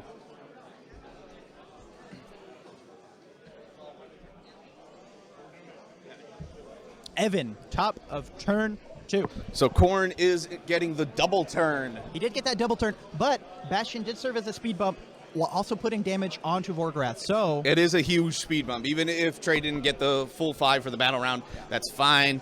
That's fine. He is preventing Vorgrath from getting into the midboard, which is huge on this map. Not getting a round of combat onto the opposing dragons turn 1. Yeah, it's huge. It's huge. And he is ferocious, advancing. Yeah, turns are fast, relatively few models to maneuver here. Yeah, completely agree. And Tre went ahead and established that foothold to start. We'll see what's happening. I don't expect much to get into combat because he is picking ferocious advance, which means he is forcing 3 of those units to not charge. It's probably going to be the 3 Blood Reavers, which I don't think he wants to charge anyway. No. Either that or it's going to be Cole and 2 units of Blood Reavers. I would say, or it's all the Slaughter Priests. Or it's all the Slaughter Priests because they can do their prayers and then they can, run around, have a good time. Yeah, and they're going to stay behind. They're going to stay behind the dragon anyway. They're going to stay near the Skull Altar. They get a buff from being near the Skull Altar, correct? I believe. I do not recall. But this game is going about how we thought it would go. The bring it down was a big swing from our reroll prediction. prayer. Thank you. Reroll prayer. Yeah, see that? You were right, Steven. They're going to hang out near that. They're going to reroll their prayers. They're going to throw a bunch of buffs on the dragon.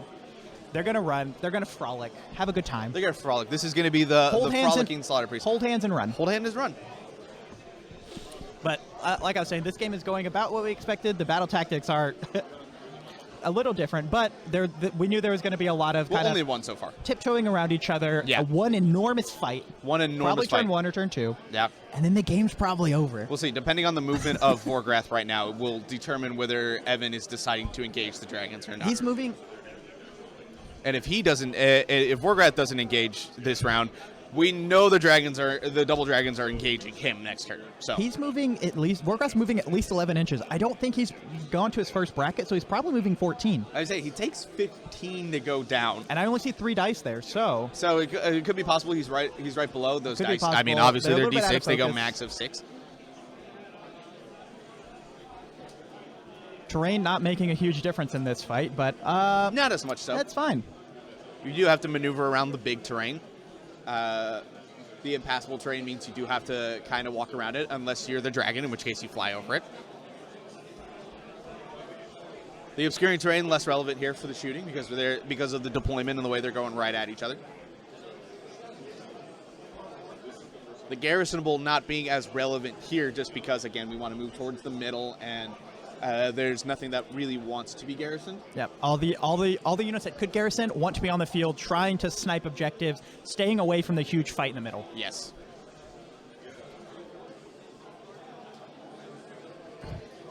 Evan doing some very, very ferocious hand waving. He rolls a 1. If that is a prayer roll, that is a mortal wound. Well, he can re-roll it. Because all those near the altar, yes. All those priests are they're near all the right. altar, They're all right there so on the bottom. He rolls it into it go ahead too. And circle them on the screen, Steve? I will. Yeah. So all of the slaughter priests are actually right here. They're all near the skull altar, so they're all going to be re-rolling. That's true. Evan is running Gortite. He can run in charge with the Blood Reavers. I don't know if he wants to. But I don't think necessarily he wants to. I think he might want to screen with them. Like I said, we'll see what Evan's real plan is when the dragon moves. Because once the dragon moves, we'll see for sure that whether he's engaging or not.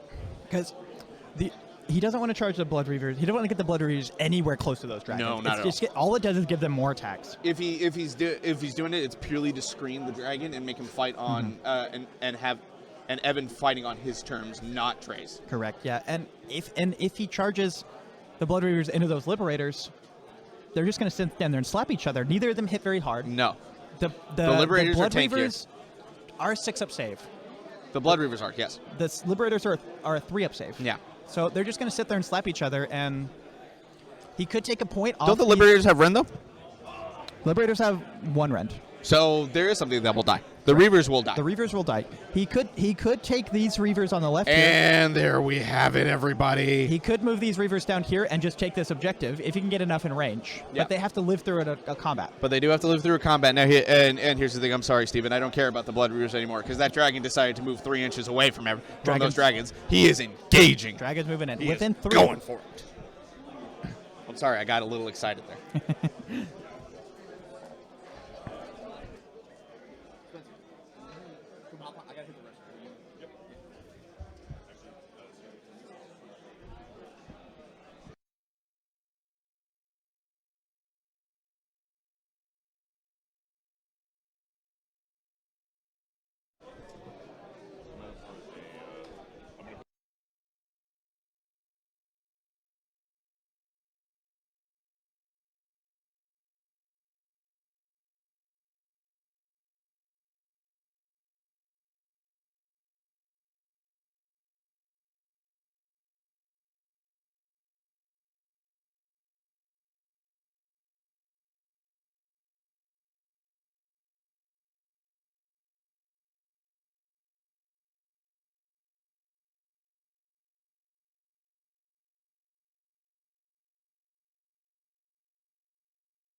Wow, those Blood Reavers actually might be going down there into those Liberators. Oh, they're getting in all right. Spencer, Warboss Spencer, is that you? Listen, Eli had to go on a grot run, so I'm stepping in, filling in as best I can. That man has some big shoes to fill. Large shoes. I don't know if you've noticed, Spencer, since you've arrived on the stream, Vorgorath is within 3 of dragons. And it is Evan's turn. Yeah. Getting that going into top of 2 with that it's going to be rough. Yeah, Evan getting the double turn is pretty hectic for Tre right now. Yeah. The only good part of Evan getting that double turn is Bastion was there to speed bump the dragon, so he couldn't get in bottom of turn 1. Yeah, absolutely. So you're not taking 2 rounds of Vorgorath combat in a row. Mm-hmm. 1 is scary enough. We'll have to see if he actually manages to take down one of those dragons. Now, because those dragons didn't move up, did not make their charge in turn 1, they are sitting on that objective, so they do get that 6-up ward. We'll see if that actually matters or not. Yeah, I mean, getting an extra 16% of your wounds is not bad in any case. I hesitate to say that Bastion getting in as a speed bump is the best call for Bastion, but I'm not sure if it was the best call, but what other speed bumps do you have that actually can do damage? Because when I walked over there earlier, Vorgorath has damage on it. He has damage. Bastion did 12 wounds to Vorgorath. Yeah. He healed a little bit from eating one of the Blood Reavers and from probably a heal prayer off one of the Slaughter Priests, but he still has damage on him. I don't know if it was worth it, but I do commend Tre for just yeeting Bastion directly into Vorgorath. Yeah, it's I don't want to say that we encouraged him to do so, but we definitely did not discourage him from throwing those dragons in. I would have, if I was part of the decision-making process, I would have encouraged him.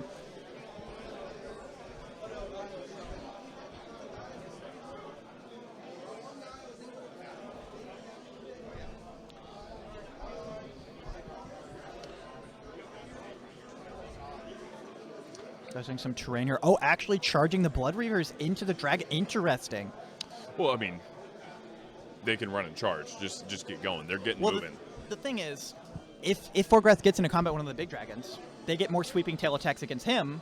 They don't have to put the sweeping tails into the Blood Reavers. Oh, it's a lot of tail coming in. That is a lot of tail. I don't know if Vorgorath is ready for all that tail. But with the way he positioned it, I think actually probably what he's doing is he's going to charge Vorgorath into Karazai, and he just screened out Krondys from coming in, unless Karazai can take out the Blood Reavers and then Krondys can pile in. Yeah. And that requires Karazai to throw attacks into Blood Reavers, which he doesn't want to do. Exactly. Evan. And because of the way he charged them in, Karazai doesn't get that many sweeping tail attacks. Exactly. Yeah, this is actually really smart. He is locking down Krondys, so Korgrath only has to fight one dragon at a time, which is not what Tre wanted. He wanted to take on Vorgrath with both of those dragons at the same time.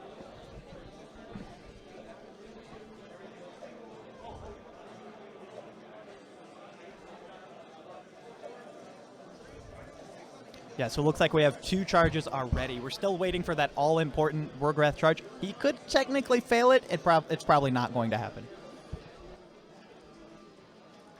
Yeah, I'm not sure, if even if Vorgrath doesn't get in, Evan's in a very good spot here. He's got 5 Liberators to deal with on his flank. He has 2 dragons that are locked into combat with Blood Reavers. And the Blood Reavers, they're not going to take down the dragons, but speed bumps. Every little bit helps. Yeah.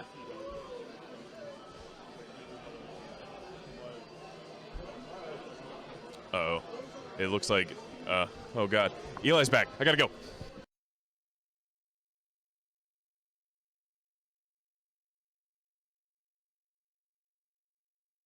Am I tagged back in?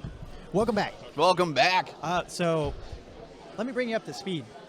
I was going to say, I see Reavers are charging in, and I see Vorgrath has just charged in. Made his charge. Everybody knew it was going to happen. We knew He's it. Going in. Yep. Eli, if you'll notice, the Blood Reaver, he did charge the Blood Reavers into dragon. I do see that, He yes. locked down Krondys.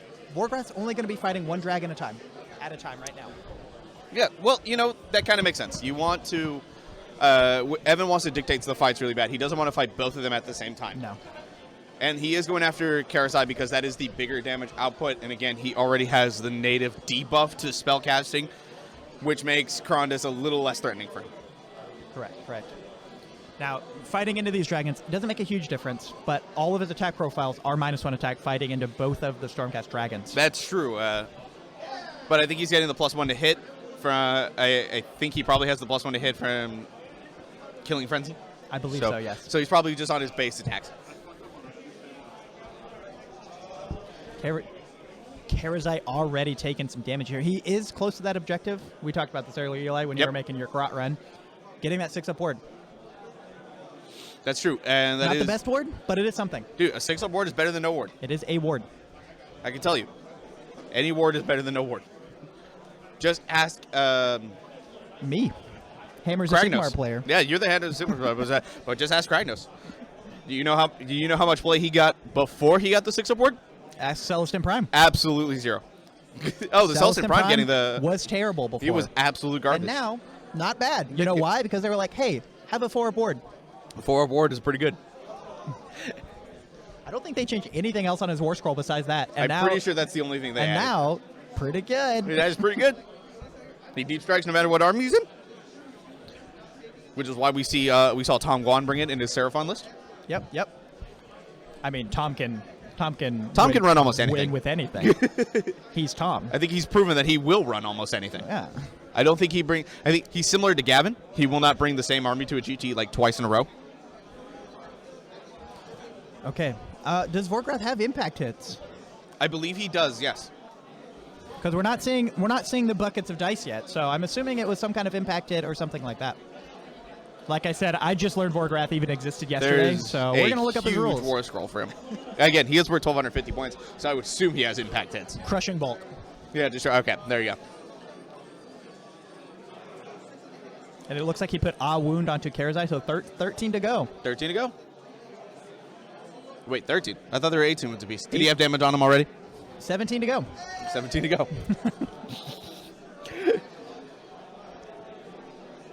Now, while all this stuff is starting to get resolved and we see this damage going through, I would be remiss if I did not say that if you kind of like what we're doing here, this entertaining product, we'd appreciate if that you have followed us. Maybe maybe subscribe to us on YouTube because we will put these games on there after the tournament. Yep. But also, more importantly, shill us to GW, man. GW, famously only caring about 40K streams. We want them to stream Age of Sigmar more. Eli? See Zombie, welcome to the Welcome to the vlog. vlog. If you like how Steven and I cast stuff, please shill us to GW so that maybe we can get them to start streaming Age of Sigmar more. Maybe they can put us behind the mic. What's the saying? What's up, my dudes? Is it Wednesday? What's up, my dudes? This is Wednesday. If it's Saturday, it's Warhammer.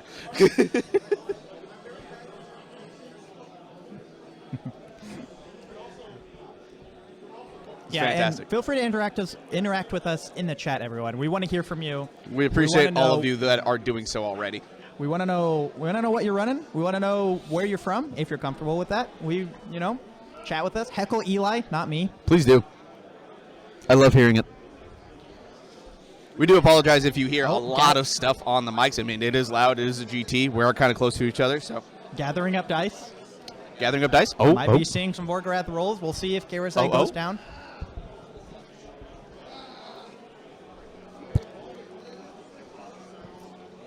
We'll see. I wonder if anybody has started to watch.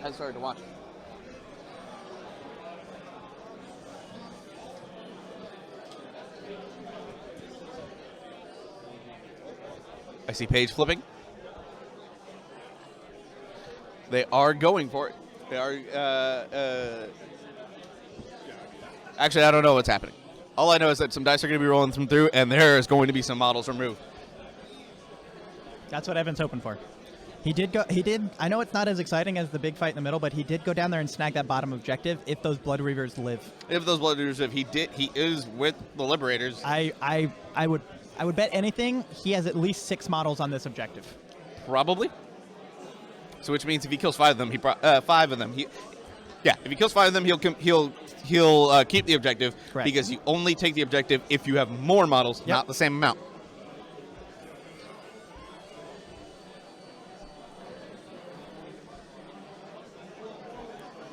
So it's going to be fun.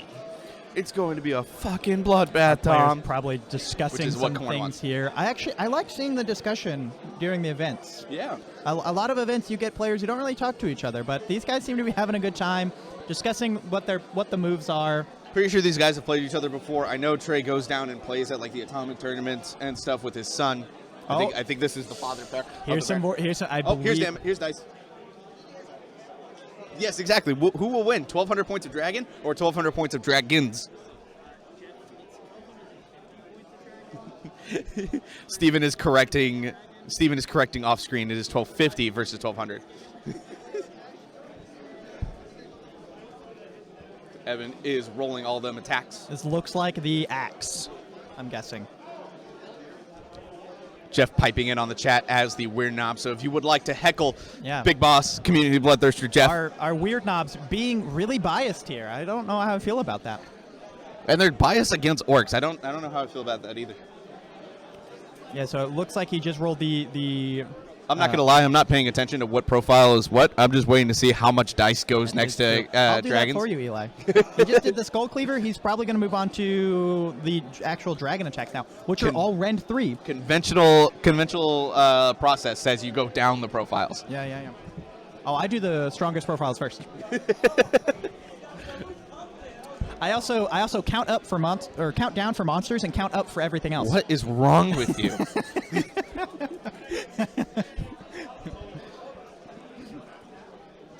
Can't believe you do that. Why would you do something like that? He probably has all-out defense on that dragon. Yeah, it looks like he's taken at least 10 so far. There is a dice under there. All-out defense on dragon. Yeah, could be. He probably has that. I don't know that for sure, but if there's a turn to do it, it's gonna be this turn. Yeah, presumably he's got stuff.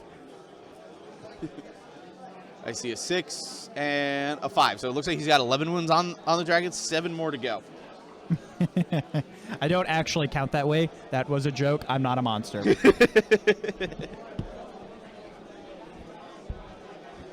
Everyone knows you count up. Yeah, always.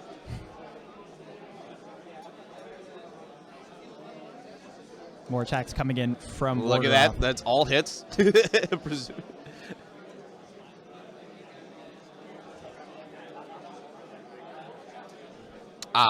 Evan being a good sportsman and fixing the dice. There's actually 10 wounds, it looks like, on Karazai, not 11. 8 wounds to go, and I believe he has 3 profiles left, and they're all damage 3. Tre also choosing to make sure all of his Stormcasts are facing the correct direction as in forward. It's little things like that that really make this game look alive, right? The important thing here is he wants to kill Karazai. He needs to kill Karazai. I know that's obvious, but Karazai doesn't really bracket. His annihilating jaws brackets on the wound pretty badly. Yeah.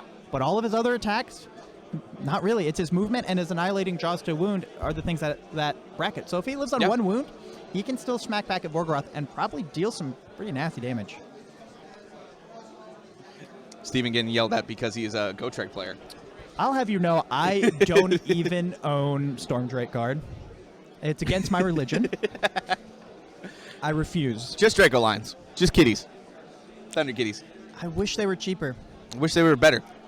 If they were just 220 points like Dracoths, I would run them. And if the Fair Lord point. Arcanum on Dracoline made them battle line, I would have an entire army of them. That is also a fair point. I don't understand why that doesn't exist. Oh, wait. I would go buy 9 boxes of Dracolines right now. Don't you already have 9 boxes of Dracolines? I have 2 boxes of Dracolines. Only 2? Only 2. With all the points of Stormcast that you have. Yeah. I know, Andrew. Sad Carnosaur noises. Hey, it's not Someday like the Carnosaurs will be meets good. anything else. I would love the Carnosaurs and the Saurus to be more relevant. Hey, don't be More greedy. relevant. Don't be greedy. Half your models are excellent. I will be greedy. You know how many Stormcast models out of the 57 models are good? 2. 7. 7 out of 57? Yeah. Ah, fantastic. Great book writing.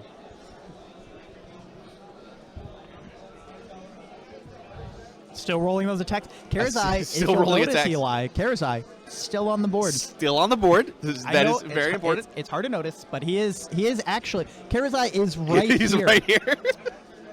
Still on the board. Very good. Not dead. Good job, John Madden. Thank you.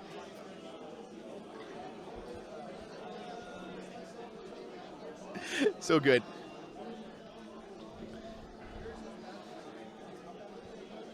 All right, now we haven't seen dice rolled for a minute. Is Vorgorath done? That is true. It is crazy that the Stormcast Eternal Dragons look so small. Community Bloodthirster Jeff, could you? I'm sorry. Go on. After this game, we're gonna get some pictures and we'll put them up on Twitter. Yeah, because I want to know if Karazai is. Jeff is going to go confirm for us that Vorgorath has done all of his attacks because I want to know if Karazai is going to be alive or not. And I am volunteering Eli to put up some pictures of said dragons after this on Twitter. Oh, absolutely. We So will, if you we will want to tweet out some see pictures. how small they look compared to Vorgorath, or how big Vorgorath is in size comparison to, I don't know, Eli's skull, Yep. check Twitter after this. He did fight 10 on red, 10 wounds on red, 16 on blue. So there He are fought into... He fought already. 10 wounds went on to Karazai and 16 went on to Karandus. He fought into both of them? He split attacks? Ooh, big mistake. Never split attacks. Unless you're Matt Robish. Well, here's the thing. It's not the worst in this case because he does have all of those Blood Reavers there. The Blood Reavers probably won't do much to the dragons, though. The Blood Reavers, I believe, have some good rend. They're at -1 rend across the board. Oh, the Reavers are -1? I checked their profile, Leo. Well, look at you doing research. They have a no rend attack and a -1 rend attack. Unless these are armed with the Meat Ripper axes. Those all have -1. That's probably the Meat Ripper axes. Because when everything is the same except for the rend, you take the one with the rend.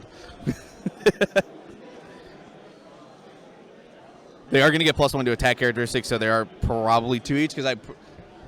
It's wholly within 16 of friendly Khorne totems. They probably got that. The bottom left unit probably doesn't have the +1 attacks, but the 2 in the middle do. So, luckily for the dragons, the saves don't bracket.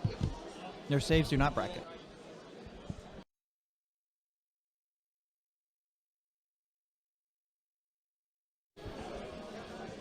Yeah, that seems like an odd choice to me, splitting attacks into the dragons when he could have probably just outright killed Karazai. They are both on pretty low wounds, though. I was going to say, the 10 wounds on Karazai is better because 18 left. It's Karandus on the 16 that scares me. Two damage going through, even with the ward. Yeah. And that's a huge bit of output that goes away. And Vorgrath is pretty safe here because he has screened out Krondis with all those Blood Reavers. Depending on if Krondis clears him out. Well, what I'm saying is he has to clear them out. He can't attack into Vorgrath this turn. I just say, yeah, what he could do, Krondis could send one after each of the Blood Reavers units and kill them both out, or he could send Karazai in. He could send the 3-rend attack into Vorgrath from Karazai and everything else into the Blood Reavers. That is true. Because the thing is, or he could just send the Lashing Tails. Whatever it does, like 2-rend means that damage goes through. Might not be getting too many Lashing Tail attacks because of how Evan positioned the Blood Reavers. That's a fair point. But what's the range on it? 6 inches? On the Lashing Tail? Yeah, I believe for attacks. Or is it less? Is it 3 inches? Either Calamitous Tail, each within 3 inches. And I apologize. 3 inches, I think I said earlier. Oh, they both get Calamitous Tail, so I was right. Yeah, they both have the tail. They both have the talons. So it's the mouth. It's the maw attack that changes. Calamitous Tail from Krondis has an enormous amount of attacks right now. It has a huge amount of attacks right now. And if Vorgrath can attack into Krondis, then Krondis can attack into Vorgrath with all of those Calamitous Tail attacks. Yep, exactly. So depending on how much he wants to get him into Vorgrath, we'll see. Or if he wants to kill all the Reavers this turn to kind of nuke his board presence. For every model within 3, Krondis gets a Calamitous Tail attack. Yep. Which is 3 inches, 3s and 3s, -2, 2 damage. So if he throws all of those into Vorgrath, so what's the range of the Calamitous Tail attack? 3 inches. So if he's 3 inches away, if he's 3 inches away from Vorgrath, it might be the turn for sending everything into Vorgrath because, well, when are you going to get more attacks? That is it's still true. 2-rend. And it looks like one of the dragons is rolling attacks now. I'm not sure what it's into. Could be like I'm not going to lie. I would just kill all the Blood Reavers. No matter how many attacks you have. I don't think so. Because even if you kill all the Blood Reavers, Vorgrath just kills you. And then you have nothing on the board. But remember, Tre is still taking his bottom of turn. That is true. Yes, there's a chance that he kills you, but I'd rather have a chance with Krondis alive to maybe get the -1 to save spell off or the Azerite Halo, that kind of stuff. I don't know if I would because Vorgrath just kills you anyway. Yeah, but if you don't kill the Blood Reavers, then you have. But if Krondis dies to the Blood Reavers and you don't do enough damage to Vorgrath, then you got nothing anyway. I think Vorgrath is target priority number 1 here. It's hard because bodies, and that's going to be the thing, no matter what. If he kills the Blood Reavers, if Tre kills the Blood Reavers, he keeps the objective, and I think that's the big point as well, especially because he is down 1 battle tactic to 2, or one battle tactic right now. This is it bottom of 2 now? I still see Ferocious Advance on the board. This is bottom of 2. Eli, could you... Oh, no. No, right. we're still... You are right. We're still in combat. You're right. I apologize. I'm getting ahead of myself. I agree, Chris. Take out the Reavers. You take out the model count. The dragon can only be in one place. He can't control both objectives. He's not going to try to go after the Liberators in the corner there, or the Vanquishers, whatever he's got in the top right corner. He's going to kill the dragons. If he kills the if the 2 dragons go down, then Tre probably loses the game anyway. Mm-hmm. But if you kill the Blood Reavers, then the dragons can compete for the objectives. Because remember, Vorgrath only counts as 5 models. Oh, and looks like there are Blood Reavers biting the dust. Yep. Or biting the tail, in this case. And if he does a lot of damage to all the Blood Reavers, then some of them are going to flee. Because you can only save 1.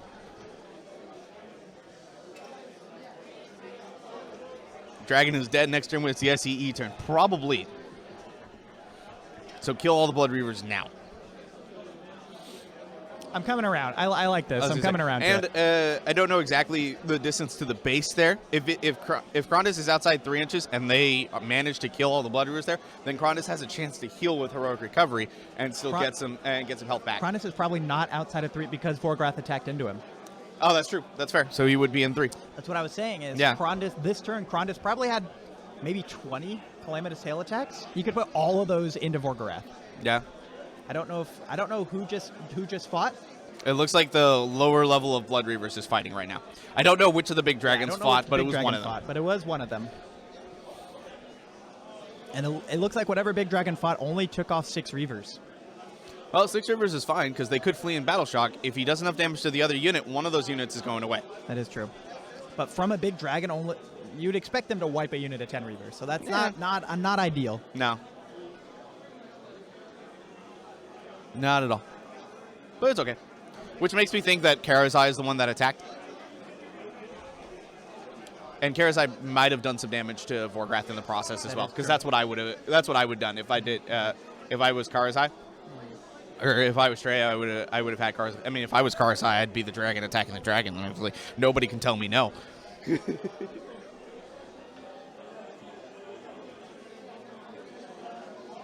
Meat Ripper Axes going in.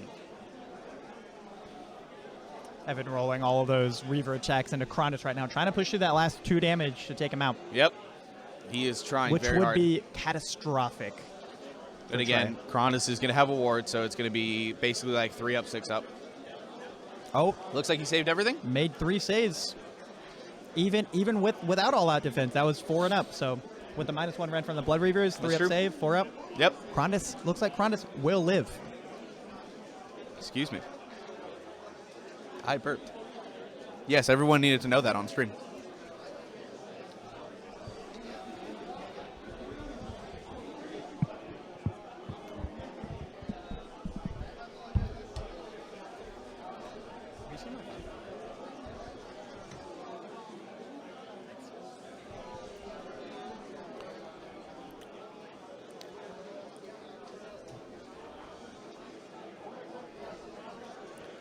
I don't know what's happening, and I want to know.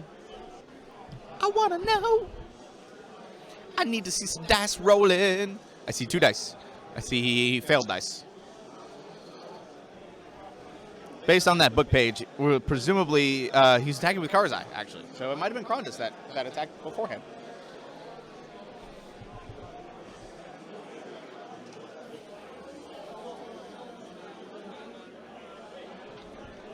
Any other cool matchups round 1 on other tables? Well, I'd have to take a look. I don't really know. I haven't looked much at other stuff.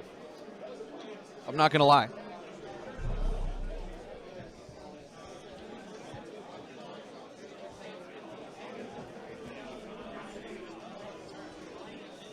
What I do see is a lot of good warhammering, and that's never bad.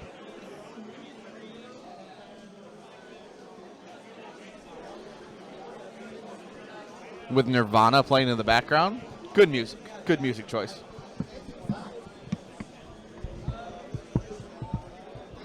Oh, I think I do see a good matchup. I see Gavin over there playing what looks like Jacob Matthias. So we've got Ogres on Big Wah. That's a cool matchup between 2 pretty good players. There is a double turtle list here. There is a double turtle list. Unfortunately, he's playing the Ringer.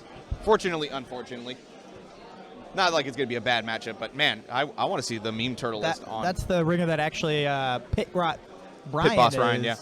Pitgrot. No, he's a Pitgrot. He's not Pit Boss. Yeah, Pitgrot Brian. I know. I was the one who said playing the the wrong Ringer. Is he playing Spencer's? He's playing Spencer's Iron Jaws. Iron Jaws. Iron Jaws or his double turtle. Mm-hmm. No shooting. No shooting. Iron Jaws doesn't shoot, so he doesn't really care.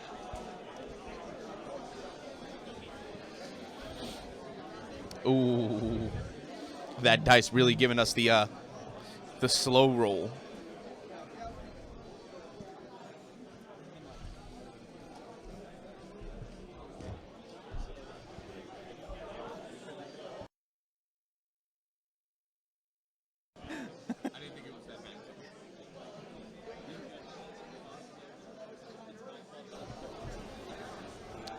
I see some models getting removed. Oh, no. Reaver's piling in. Reaver's piling in. Also, looks like he killed 5 of those Reavers and not 4.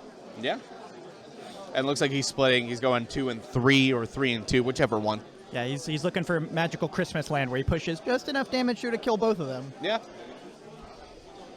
Don't know if that's going to be possible on Karazai. Especially not with that one there. That's a 6. That's an 8 dice, though. Do the Blood Reavers also get to reroll once? Yes. Because they are Gore-Tide. In Gore-Tide. Ooh, Lumineth and Zinch in a cast-off. That's perfect. They deserve each other. Is that a techless Lumineth? I don't know if we have techless at this event. Presumably by the phrase, it's a cast-off. It's the one with tech Right, list. There is a probably. tech list list. All right. All right.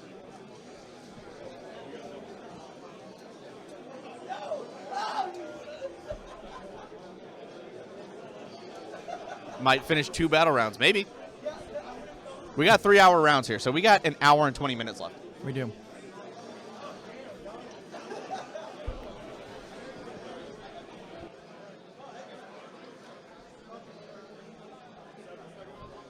Nobody deserves Lumineth except itself. Looks like those liberators on the bottom left piling in, trying to take out those reavers to keep them from getting the point, which is kind of secondary, but is also important for the points. It is very true. At this moment, Evan is going to be the important thing for Evan is competing for VPs in the middle there. He's not going to take that top right objective. He may take the bottom objective, and he's getting to the 2 points from Ferocious Advance. Oh my! After your own heart, Eli. There's a table somewhere in this hall with 7 Stegodons on it. Thunder Lizards versus Thunder Lizards. Oh, we did get the Thunder Lizards versus Thunder Lizard matchup. Beautiful. Oh, love it. I love seeing Stegodons. Stegogeddon is alive and real. Oh, and I believe this is going to be It is rough for the stacks, yes. Karazai into something. Someone into something. Dragons Oh, that- killing dragons. Probably Krondus into something. I think Karazai already attacked. No? I see Trey looking at a page of Liberator, so I think it's the bottom left matchup. Oh, there. you're right. I literally just said this too. It is the Liberators fighting into the Reavers.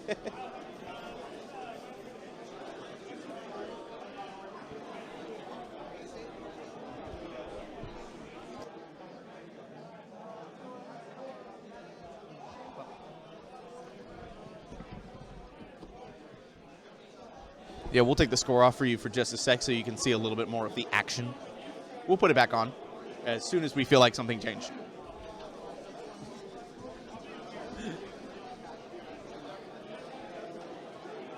I see a bunch of dice over there behind Vorgrath, which means damage has been taken. He's taking some damage. All the dragons are wounded. Wow, that's a lot of damage. This match is going to come down to which dragon dies first, essentially. Of course. Yeah, I think pretty much it's going to be a domino effect. Once one dragon falls, that's going to be the tipping point. Unless Vorgrath kills Karazai and Karazai kills him with the Stormcast explosion. Well, it's true. He does get that effect, yeah. Then we'd just be seeing Reavers versus Liberators. Yeah, I mean, look, if both dragons go down, Khorne is happy. That's a lot of blood that has been spilled.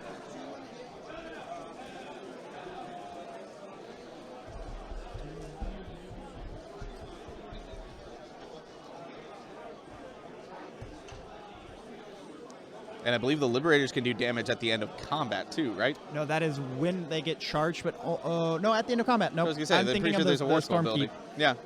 At the end of combat, the Liberators will have a chance to deal some mortal wounds. They have a chance to deal some mortal wounds. Yep. If they have shields left.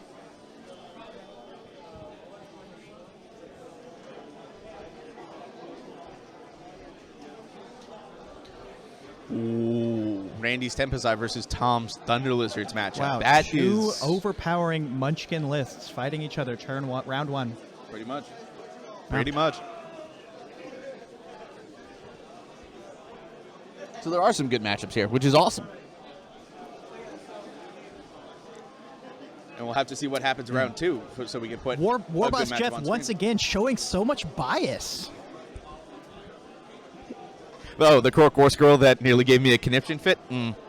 Jeff got me good on that one. Liberators I will never live it down. Liberators did not push any damage through those Reavers. They just piled in. So, looks like He killed one. maybe one. But it looks like Evan will hold that point at the end of his turn. Which is good for Evan to get some VPs back before Trey goes and kind of just hits back. Yep. Oh, looks like Korg is cold piled in. He does have that rule where if he's 8 inches away, he can pile in 8 inches. He does not need to charge into combat. Still, desperately trying to push those 2 wounds through. He is trying to get Either that or just super dead. hold up Krondus so he can't get into Vorgrath. Yeah, pretty much. I mean, holding the dragons in place has enough value on its own. Korg is still only having 1 rend, so Trey rolls well. It could still still stay around.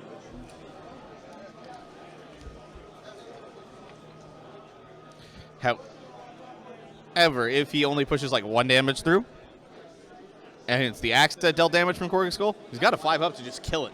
Straight up. It's like the Serpent God Dagger from Seraphon.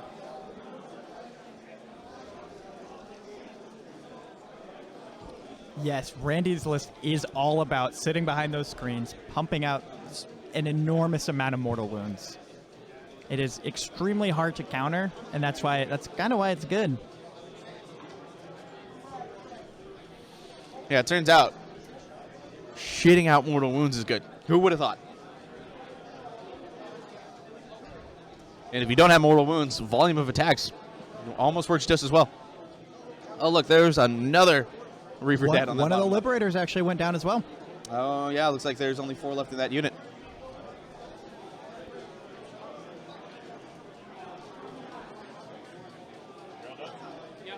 I won 24.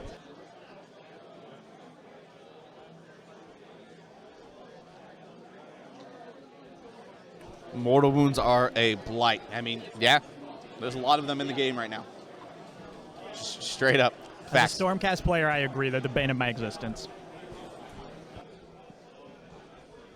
Quite literally, they make Stormcast not exist. Looks like we got through all the combat, and they are tallying up VPs. So let's go ahead and bring that score back on screen if you could, Steven. Yeah, and it looks like Evan's probably going to score 5 points. I think he's getting all 4 points here. hold 1, hold 2, and hold more. Oh, hold Cause more, Because yes, that he's is going to true. have the middle objective Hold on, between hold all 2. those Reavers, Khorne's Skull, and the big dragon. So he is going to get 5 points. I might send you to confirm that, Eli. I will, But momentarily. he's probably going to get 5 points. So I'm just going to go ahead. Yeah, go ahead and move him up to 8, and I'll tell you if anything needs to change.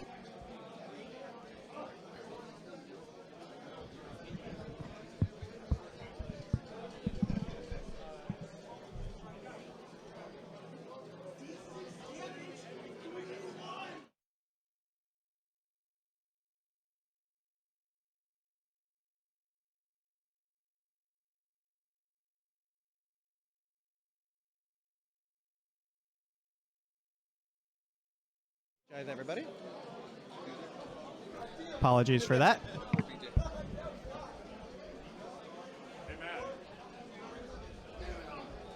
They are, in fact, tallying up the score right now. They're double checking score and right making sure who has that middle objective. Who had that middle objective? Yeah, there is a lot of bodies there. So That middle objective actually- is worth 2 VP, essentially, because it would give Evan hold 2 and hold more. that is true. I think Trey might actually have it. He's got at least 15 models on objective. Yes, he's got 15, but depending on how far things are around. The Dragon's 5, Khorne's is worth 2, so that's 7. How many And blood then tide 8, does Evan 9, have? plus all the Reavers. Huh? How many blood tie does Evan have? That's a good question. I don't know. How many units have died? None? 0. 0 units so far. So 0 blood tide? So 0 blood tithe. All right. And blood tide probably won't come up in this game.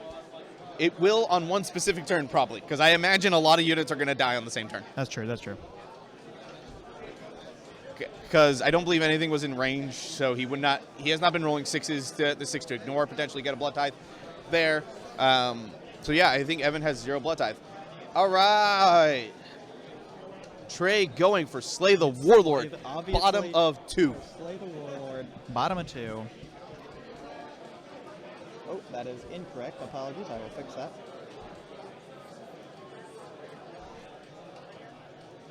Yep. All right, we got Slay it the marked on the Warlord. screen. Stormcast, bottom of 2. This might be the big turn. This would be. We've been this waiting is for it definitively since the the big turn. game started. Yes. This is probably it. This is what we want. And you did confirm that Evan did get 5 points. Yeah. Let me double check that score.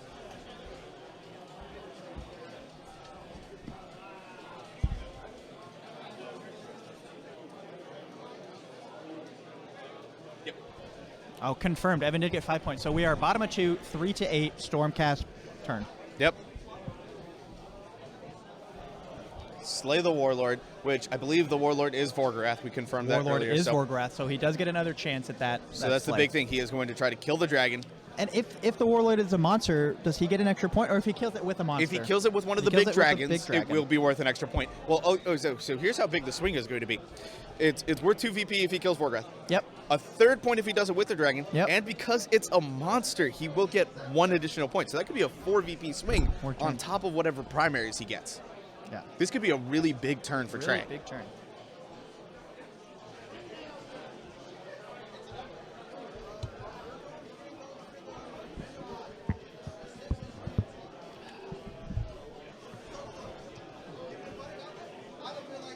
Yeah, it is massive. The base is huge. And it should still be within 3 inches of both dragons, right? Now If I understand how Vorgrath split his attacks on turn 2 on its combat phase, then it should still be within range of both dragons. Yep. And Krondys still has all those Blood Reavers around him, so he still has all those Calamitous Tail attacks. He can still get all those Calamitous Tail attacks. The bigger thing that I think I'm more concerned with right now is the fact that Krondys...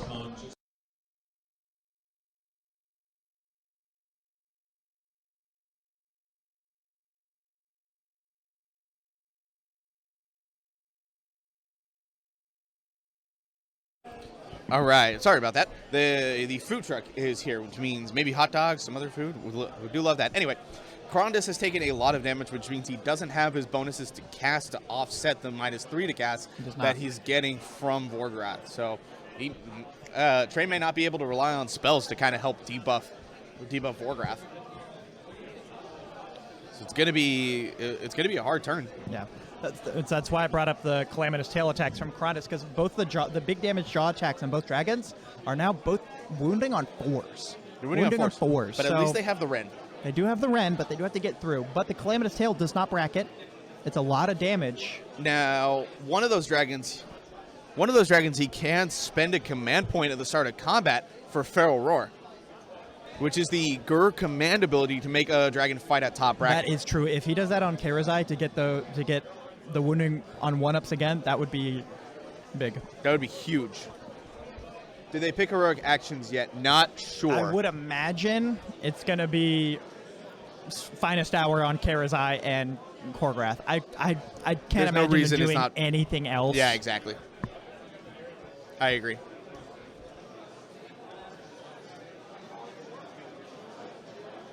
We can confirm if you're super curious, but honestly, nothing else would really make sense. Yeah. Evan should have at least one battle tactic. He does have both of his battle tactics so far. Yes, Evan has both of his battle tactics so far. He just did not get any primaries on round 1. That's why he's only at 8. Correct. In round 1, Bastion kind of went in like a disposable missile and tied down Vorgrath for a turn. So while doing some damage to him. Evan kind of stayed in his deployment zone, didn't get any primaries. That's why he's only at 8 points. He's going to try to make it up in the back half of the game. Yep. Pretty much.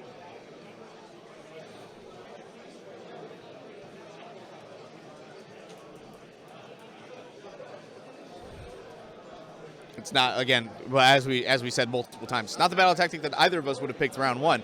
But that first battle tactic was not about getting points on the board. It was about sending a message. Yeah, bring it down on Vorgrath turn 1. Yeah, come on. Big fan. Big fan. With the 40K player released.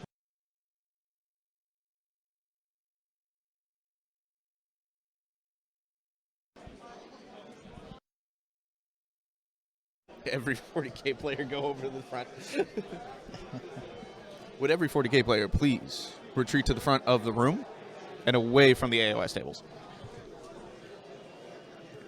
Just kidding. Just doing some discussion here. Looks like hero phase, Stormcast hero phase, trying to cast spells, getting that -3, which hurts really badly. Yeah, super bad. Luckily, the -3 can't force a miscast. Is that command ability only in the combat phase? For to put a monster at top profile? Yes, it is start of combat phase only. That would be interesting if you could do that in any phase. If you could do that in any phase, it might be a little broken. That's true. Are you kidding me? That's true. The amount of times I would have saved monsters from shooting attacks? True. Seraphon don't need any more help. You know what? I still would like it. No, Feral Roar being limited to combat is a good way to limit that ability. It is a very good ability. There are some monsters that take advantage of it way better than others. I know I run Basildons. Having my Basildon be on a 1-up save at 10 wounds is still pretty good.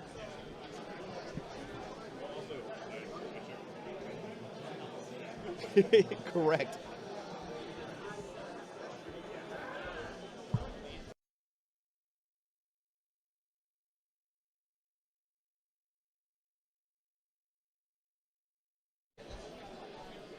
Thank you for messaging, bot. You will be swiftly receiving the hammer.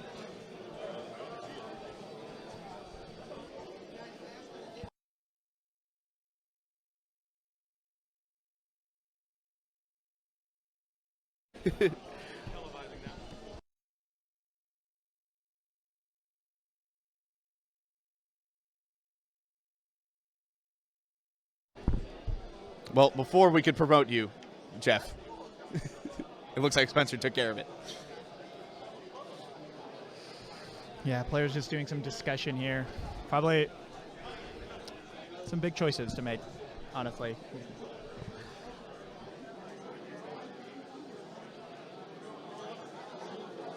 Looks like Tre is choosing to want to engage with his, I believe those are Vanquishers. Yeah, those are Vanquishers. Mostly because they look different than the Liberators. Yep. And so I'm assuming that's what they are. Those are his Vanquishers, which... No surprise, he wants to get as much damage in as possible. Yeah. And it may be that he can poke through some annoying damage from them, and that would be just enough because I don't think Vorgrath is going to choose to engage him. He wants to kill the big dragons back so he takes less damage. You know?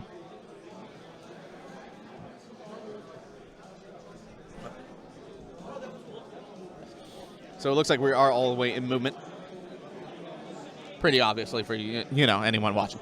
Oh, interesting. He only took a 5-man unit of Vanquisher, so they're only getting +1 attack. Hey, +1 is still pretty good. So they will each have 3 attacks. So that's 15 attacks. That's 15 attacks? 3s and 3s? 3s and 3s, 1 damage. -1 rend. -1 rend. So, like I said, it's poke damage. Mm-hmm. It's only 10 wounds. They are on a 4-up save, so, like, if Vorgrath looks in their direction, they die. But I don't think Vorgrath wants to look in their direction, because if he does, he's ignoring the big dragons. Vorgrath is off down! the table. In the shooting. What? Wog. Whoa! I know this isn't destruction, but the double dragons beat the big dragon. In the shooting phase. In the shooting phase, which In makes the me think, shooting I wonder if... You still playing? No, okay, good. No. I just got excited. I love Evan. He's being a great sport. He's going to play it out. He is going to play it out. It's probably just going to be dragons cleaning up. I mean, to be fair, he still has a lot of damage on those dragons. He does a lot of damage on so dragons. He's got Korva's Skull. He's got a bunch of Blood Reavers. He's got 3 priests on there that can move. Yep. He's not out of this game by any means. Game yet. So I hope, I was just saying, he wanted to confirm with me because I did get a little overzealous. I mean, when Big Model goes down, I got to get excited. But if he kills both of those dragons, Evan is by no means out of this game. Yeah, the dragon, the Korgorath, the big dragon has 0 wounds remaining. Nice timing on your question, Chris. We love it. It is dead.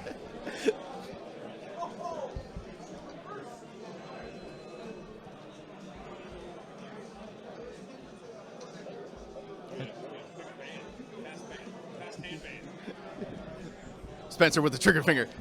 Spencer. Banning bots faster than they can show up. Warboss Spencer watching Twitch when he should be working. To be fair, this is kind of his job right now. That's true.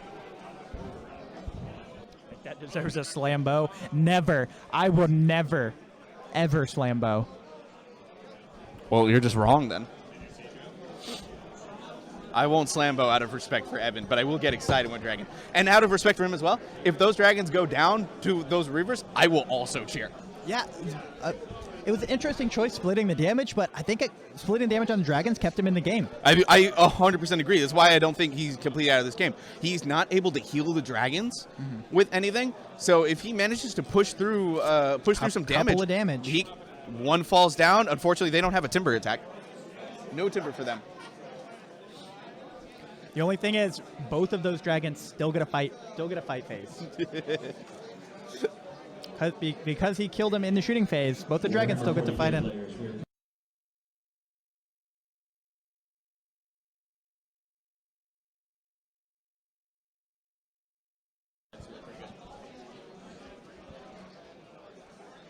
That's true, Dimitri. You are absolutely correct. If Khorne's Skull gets any damage through and the model doesn't die, on a 5-up, it's slain.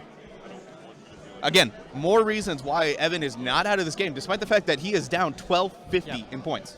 Which means he will... Oh, it's just Reavers. I was going to say, but it also means that his priority is clearing Reavers off the board. Interesting. Khorne is fighting into Reavers and not Cull. It's all about model count at this point.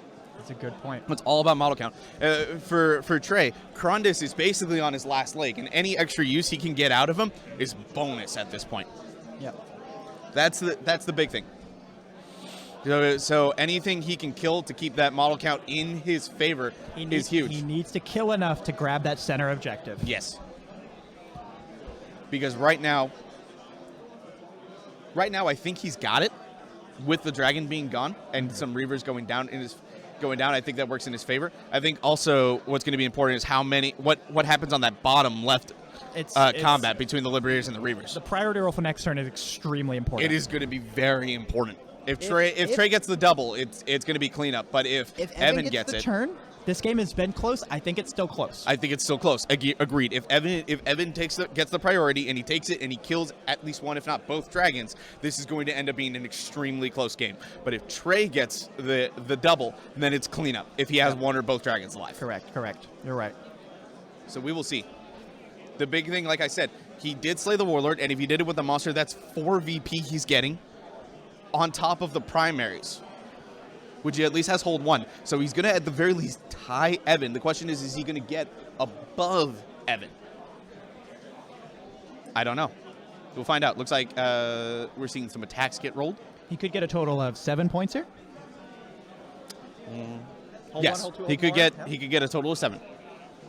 Now, the thing is, Evan can still get a monster point this round. He has not killed a monster. If one of the dragons goes down, Evan will get a VP. That is true. They do not. They are monsters, so they count for 5 models on objective, and that is it. And Jeff absolutely outlining the plan there. Roll 6s, kill the heroes, stick to the plan. TM. Tre working very hard on that plan. It's working. If Evan can also stick to the plan. I don't know if that's the plan. He's killing Reavers right now. Well, he killed the hero. He killed one of the big heroes. He can't get to the other 3 at the moment. He can kill Gorga's Skull. That would be huge. Takes away the 5-up auto threat on the board. Takes away the 8-inch pylon.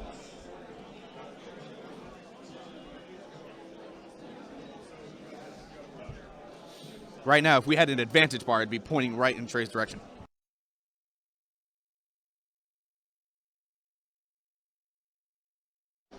And that Big Boss Spencer just calling out the 1 hour left mark. Look at that. That's more Blood Reavers gone. I think that secures him that objective. I agree. I see 2, 3, 4, 5, 6 models total for Evan on that center objective. If one of the dragons does die, yeah, I think that center objective is Tre's. He will have it as long if the Liberators are in, yes, because that would be 10.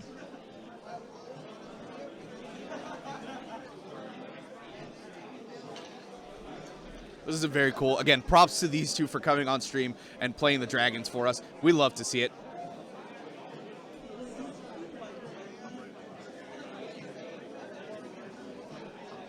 And that's 1 Blood Reaver unit down. So just continuing to chip away.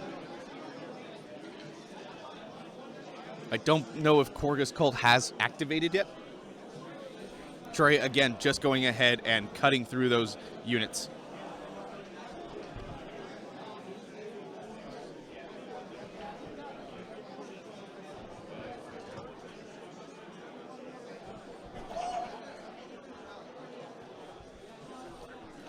So it looks like Evan just trying to get the last set of attacks through on those meat ripper axes. Dragons are cool. Dragons are cool. Except Storm Guard. They just look cool. They're mean. I don't like them. But to give the Storm Guard credit, the Storm Guard plus Krondis and Karazai, some of the best models they've released in a long time. Vorgrath as well on this table just made it so good. Storm Guards, they look cool, but they're War Scroll, not a fan. I mean, they're kind of underpowered, I would say. A little under? A little underpowered, yeah. Spencer, I may have to drop kick you. Listen, I will drop ban you. I will do it. Spencer getting a little bit happy with his mod powers. He is going to try to mod ban me in real life. I just wanted to come on and say thank you to Eli and to Steven. They've been doing a fantastic job. I've been getting a lot of great comments for y'all, so thank y'all very much. And top table, I mean, game one. This has been awesome to watch. I've been sitting by the sideline watching the stream and seeing all of the really cool rolls, all the nice stuff that y'all have been doing. It's been great. So I just want to say thank you.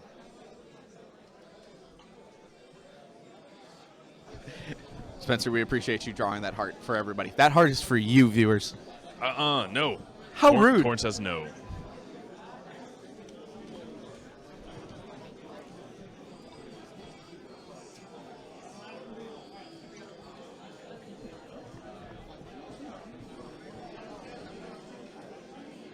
You were absolutely right, Gindak.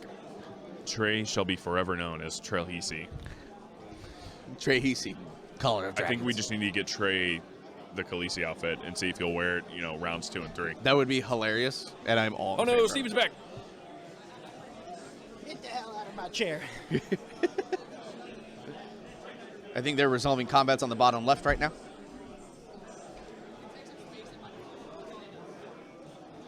That's right. The only heart that Khorne supports is the one still beating from his opponent's chest that he has viciously ripped out and is clutching in hand. Korgus Cole coming in. He is going to, I think, it looks like he's going to split some attacks. He's going to try to get some damage through on both from the axe. That way he gets a 5-up chance to slay both those dragons. And if Korgus Cole does this, I will scream. Because that would be one epic way to resolve a round. I'm not going to lie.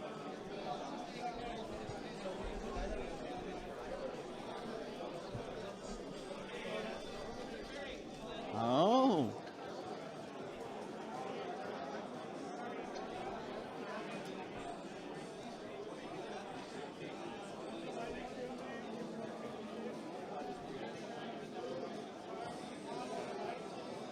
Okay, so it looks like some damage went on to Karazai.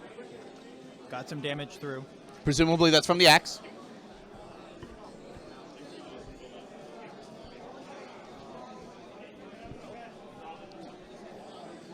And I think this is for the axe onto the other attack. Yeah, he did 6 attacks. Looks like he did 3 and 3.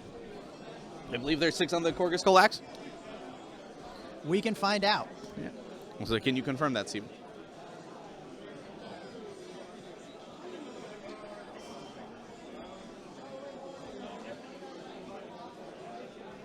The Axe of Khorne is 3s and 3s.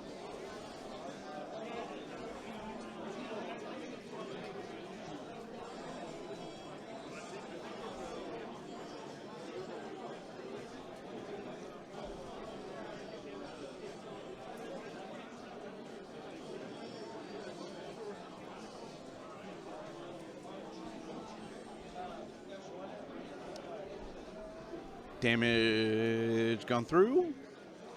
So it looks like that's Krondus going down. Wow, That's just- one dragon. One. Just a straight damage. Push through Just enough a straight wounds. damage. Yep. Failed those ward rolls on the 3s.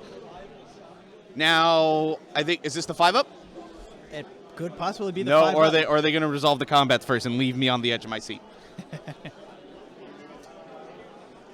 I need to know. My heart is beating very fast, y'all.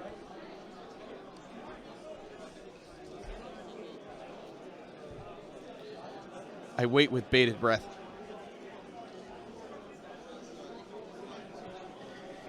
Dragon skulls for the skull throne. That's right, dragon skulls for the dragon skull throw. These 2 dragon skulls would be like the toppers on the top corners of the skull throne. Vorgrath would meet a pretty big throne. Vorgrath himself would be a pretty big throne. What attack profile is this? I assume this is the meat ripper. Oh, this is Wow, that is Korgus Call. this is going Korgus down. Call going down to one of the Because dragons. Both the dragons didn't fight, so they get a fight phase. So that was wow. Korgus Call down. However, he did, I believe, Korgus Call did push damage through for the axe. So there's still a chance that on the 5-up, it goes away. Korgus Call could take out Karazai in the process. Could take out both dragons. All right, so here's the 5-up.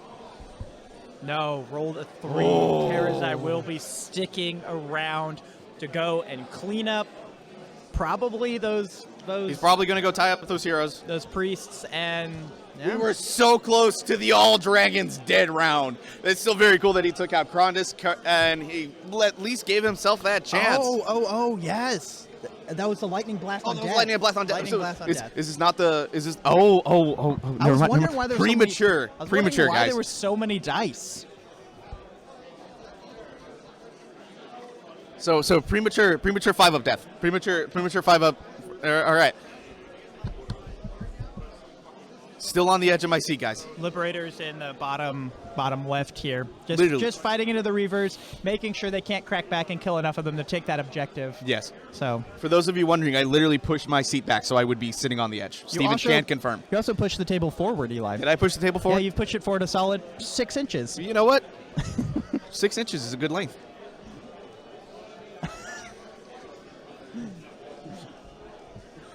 The dream is still alive. We could see a dead dragon. We could see a dead dragon. All the dragons could die this turn. All the dragons could die this turn. The question is it still too much? That means Evan got his monster point. That's true. He killed the dragon. He gets his monster point. You immediately give that to him. I think at the end of this turn, Tre will still be in the lead. And there's the hand There concession. is the handshake. Oh, wait. So, That's for priority. I think we might have a handshake. we'll go confirm. We did get the handshake. I'm going to go confirm that Tre got priority, whatever, end of match stuff. Oh, yep.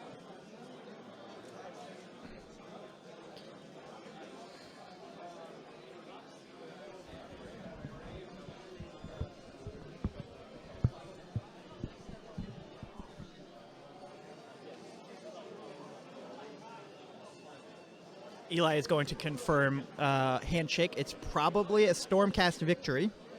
We're gonna get the final scores for you guys, and then we may try to get one of the players on to just have a chat about the game if y'all want, or not. We're pretty flexible.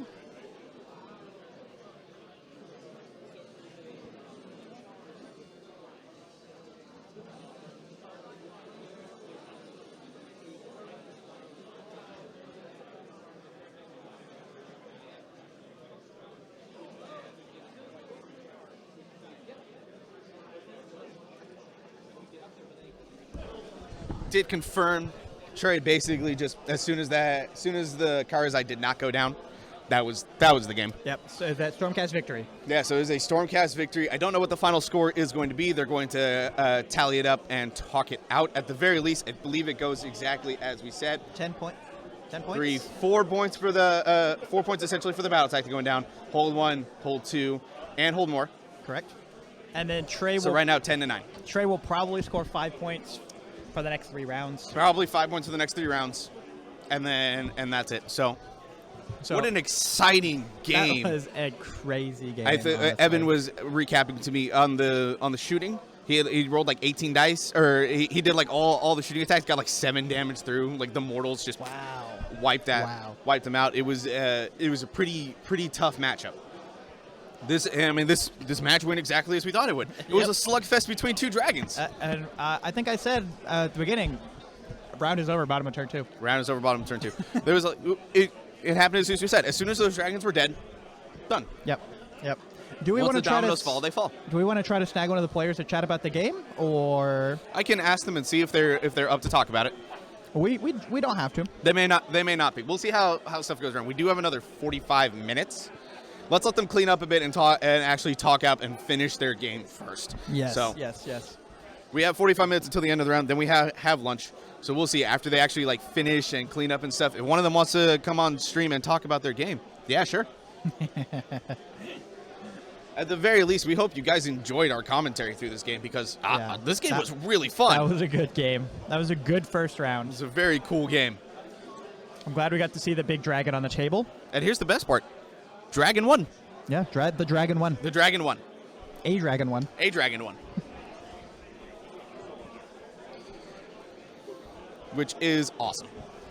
Very much love it. Love to see it. This was some good play from both teams. Or both A players. lot more not teams. technical than I would have played it. I would have just charged everything in. Well, that is what you. That's why you're here and not there. That is a good point, Eli. Glad y'all are streaming this event. We appreciate it. We're Thank super you. glad that you're watching this event. We are hyped to be streaming it. We're going to do a lot more streams in the future. Yep. But for the rest of the weekend, we have 4 more games. So stick around, hang out, ask us some questions. We're down to interact with chat. We actually prefer it. We do have 4 more games. Our next game is going to be at 1:30. It is going to be the Vice. As for who we're going to have on stream, we'll figure that out after all the scores are in. We will let y'all know. We'll tweet it out. So if you follow the Weird Knobs Twitter account, I will update. I will post up what the matchup is going to be. Yes, please commentate. Tell us how good we are. It does float my ego a lot. Just kidding. But seriously, thank you guys for watching. There's honestly not as much of a point to us being here if you guys aren't watching. Special shout out to our beautiful, talented, amazing viewers. Yes. And they're all beautiful because we can't see them. Yeah. And we appreciate you all also chatting in as well. It does not feel like that is the two of us alone against the world. There are at least some people that are willing to interact with us. And I know some of y'all will be at an event soon. Some of y'all I'll see in July at the Masters event. We might take a quick turn around the tables here and see if we can find any interesting matchups for you guys. So we're going to take a quick 1 to 2 minute break, walk around. We'll be back literally maybe less than 2 minutes and chat about some matchups that we like. I was going to say, yeah. Give us 1 second. We'll leave the screen out so you can watch. We'll be right back. BRB.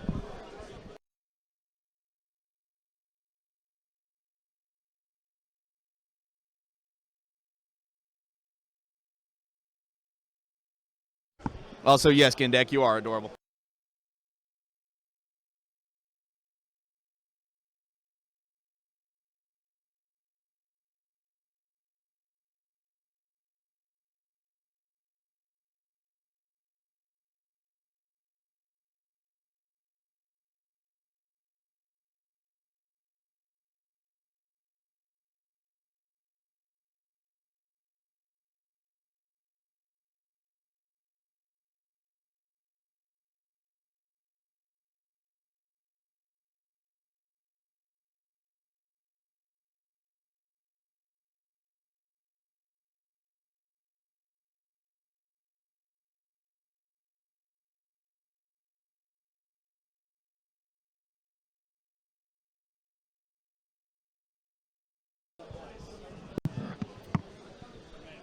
I'm back, folks.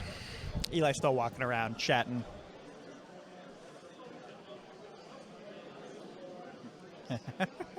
That is true.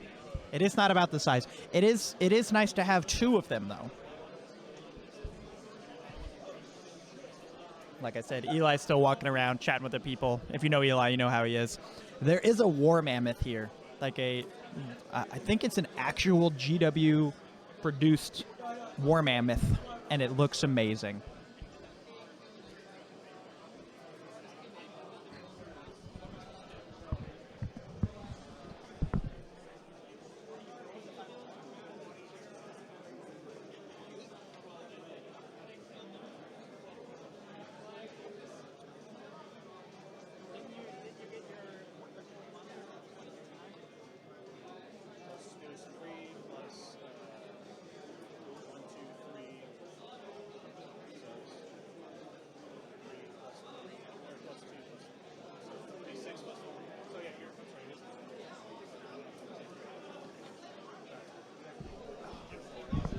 This just in, everyone. Final score of our Dragon on Dragon game.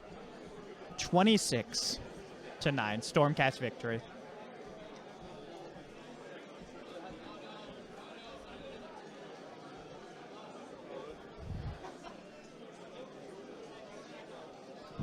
Oh, the War Mammoth, I think it's called. I think it's called something else. I'm not sure what it's being proxied as. I think it's being run in a Ogre Maw Tribes list, so maybe like a Stone Horn or something like that. That would actually be pretty sick. Once again, we will get pictures of all of this and put it up on Twitter. So.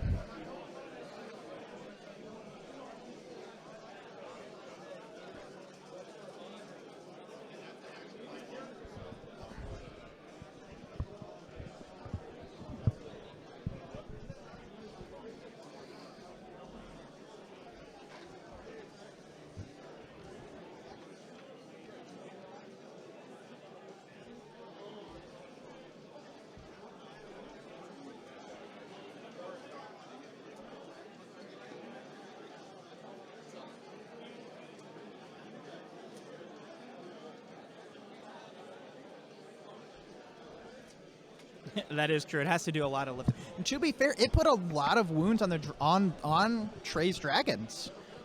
Like, if he would have pushed a couple more damage through with the Reavers or maybe Cole, like it could have swung either way. That game was pretty close the whole time.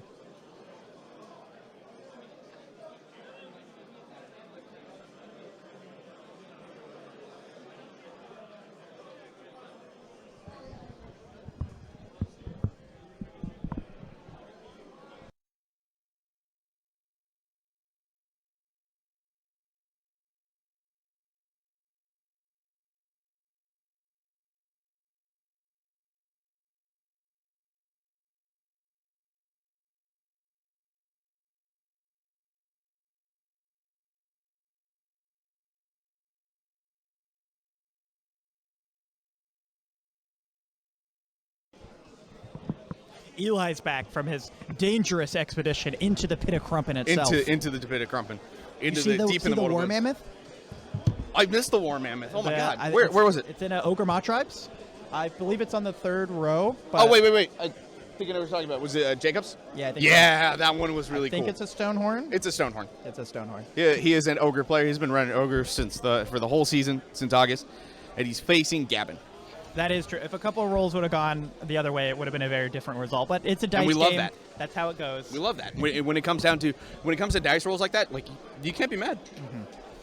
Well, at least it's hard to be mad. You can be mad. There are people who would get mad. But So, Eli, what did you see with your seeing eyes?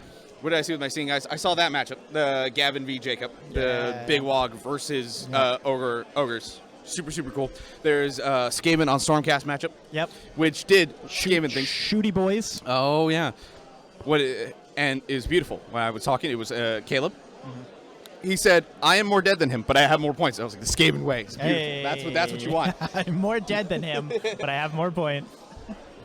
I think my favorite thing was just there's a lot of really cool models, and of course I had to catch up with Tom Guan because he's using my beautiful croak, and he did get the win against Randy.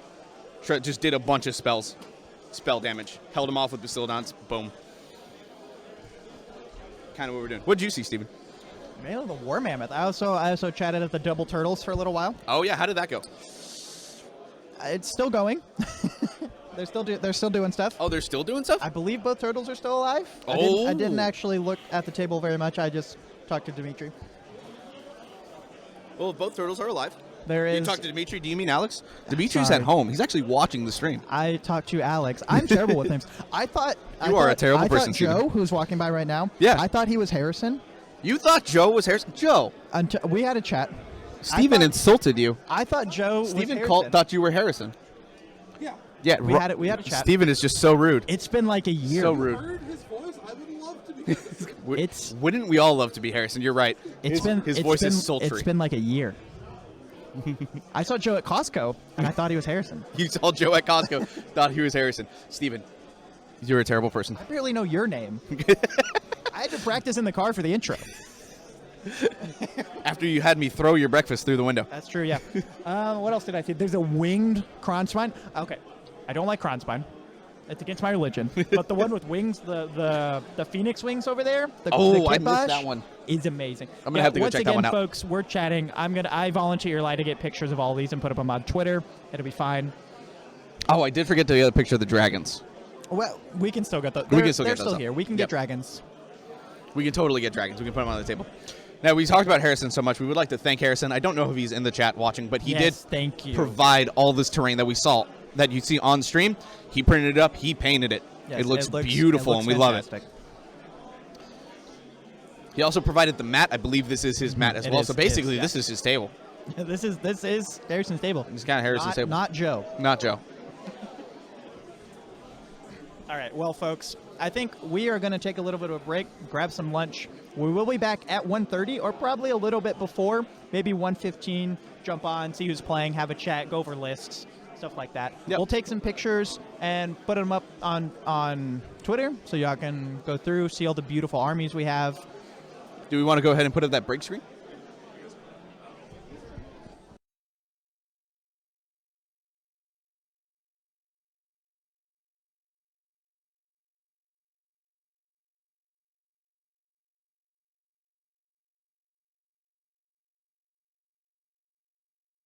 reasons was for the break itself. Y'all wanted to look at photos of everything going back. Oh, wow. All right, folks. Well, we might actually be going through some photos during the break. We're going to go through the technical stuff and see if we can do that. So stick around. We might be doing that, but we are going to take a little break and grab some lunch. See y'all around 1:15. Bye-bye.